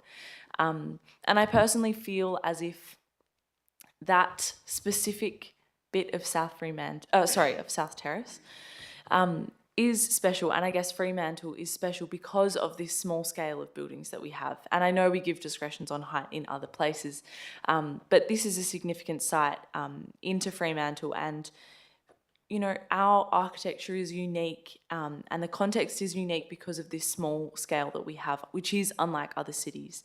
And from that colonial architecture, that only went to certain heights. And so I appreciate that the policy allows 3 stories, it allows to 11 metres, but this is a significant discretion that we're considering. And that front parapet wall is not set back. It goes straight up for 13 metres, which Councillor Sullivan pointed out is a heritage outcome. The same heritage outcome technically you could get if you took a story out. Now, I'm not saying that that would make, you know, this application work, and I have not been doing the feasibility study, so I totally understand that that is probably coming into play here. But for me, the idea that we will essentially change the height in that street doesn't sit right. The renders and the plans that we have seen place this application next to the proposed 3-story approved development on the Hungry Jack site, which has a setback 3rd story. But the plans that we see show it kind of all flat. So it looks as if the height is the same, but it doesn't graduate the height. There is a significant difference between the 2 buildings and the setbacks that are provided. And I think we need to be considerate of that, because maybe there are certain buildings that are around the corner that have this height, but that's not the buildings that are next to this site. And I personally feel uncomfortable with supporting such a big variation. And I guess the other things I will say in regards to height is I understand that there's a transformer in that basement. It's pushing that part of that ground floor level up by 93 centimetres. And I'm not a building expert, but I appreciate that I can see that the discretion we're being asked is far higher than 93 centimetres on the overall height of that site. And yeah, so that is on height. And I guess land use compatibility, yes, we want a mix of venues and types of places in our city centre, but we have just seen this year that land uses that place hotels next to active nighttime precincts are not compatible. And that approval of the Guard Hotel included acoustic reports that measured Freo Social's noise and said, everything's fine, we've done the design measurements and we can make it work. And yet they've come back and said they can't. And this acoustic report says that it will do all the same things, but it also doesn't take into account the approved development next door on the Hungry Jack site, which they're using to justify the height. And so I think if you're using it to justify one discretion, you should include it in the other discretion, because there will be additional noise. And whether or not that is significant or not, we don't know, because that information is not in front of us. And I think, you know, our primary job, built form, as Councillor Sullivan said, but it's also to be aware of risks in our city. And I think that if we keep having these issues with incompatible land uses, which put hotels next to live music venues, or, you know, active precincts, then there may be issues. And these are just the kind of things that came up for me. And I also understand that this is a report going to JDAP. So we are not the final decision makers, which I guess is probably why I've been quite strong in not necessarily, I mean, they're coming across as very strong objections.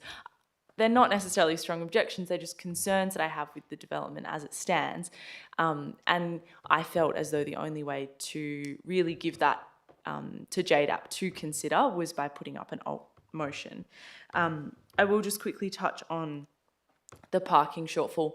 I mean, I know it's not necessarily odd of us to, it is kind of regular for us to allow parking discretion, especially in the city centre, but I was more concerned with the idea that the drop-off set-down zone for guests is on Essex Lane when the access into that hotel lobby felt a bit confused. So maybe that is not necessarily related to parking. It is more of a design thing. And I think overall, SPP 7 goes through a range of considerations. It's about trying to get design excellence. I know the DAC made many comments and they were taken very much into consideration with the design that we see in front of us. Especially, I thought the materiality of the facade changed dramatically, which I think was a great change, and the idea that the activation has changed from that restaurant into the cafe with the meal spaces on that ground floor, I now better understand. And I do think that's great. But there were other questions I had around, the terrace doesn't have a shade structure. If we get a shade structure, which you would hope would be on a roof terrace, that it will then also be seen from the street. What does that structure look like? The sauna that's provided and the change room, you have to walk past the sauna and the change room, which are both open, I presume, to get to the terrace. So then is that going to be comfortable for people to be in? I guess I wanted to bring these up because I know that it's going to JDAP, and so I know that I will not be involved in that decision, and this is my opportunity to say these things. And I appreciate that everyone has differing opinions on this, and I will absolutely back whatever decision we make tonight, but I wanted to raise those concerns that I had. Thank you, Councillor Williamson-Wong. All right, Councillor Graham, then Councillor Lorver. Yeah, thanks, Madam Mayor. Look, I'll be brief and I'll just explain the reason I don't particularly like these sort of proposals. I've been consistent in that I do not support these pod, if you like, applications. They're basically upmarket backpackers, no matter how much you sugarcoat them. However, having said that, the reason I don't like these is because we've got about 5 or 6 of these applications floating around the city of Fremantle at the moment. We talk about building communities and all this, but we're not getting any residential apartments built. We're just going to get more and more backpacker style projects, which I don't think is great for the city. So that's where I'm coming from on this one. However, having said that, if this had been the only application that was floating around and we hadn't had other ones and other ones aren't in the pipeline, this perhaps is mostly the most appropriate site for something like this. It is an area where you're not going to get I'm a realist. You're not going to get residential development in this section, and you wouldn't want it because of the activation of the street as it is at the moment. So, look, I'm 51% against and 49% for. So don't hold it against me when I don't put my hand up.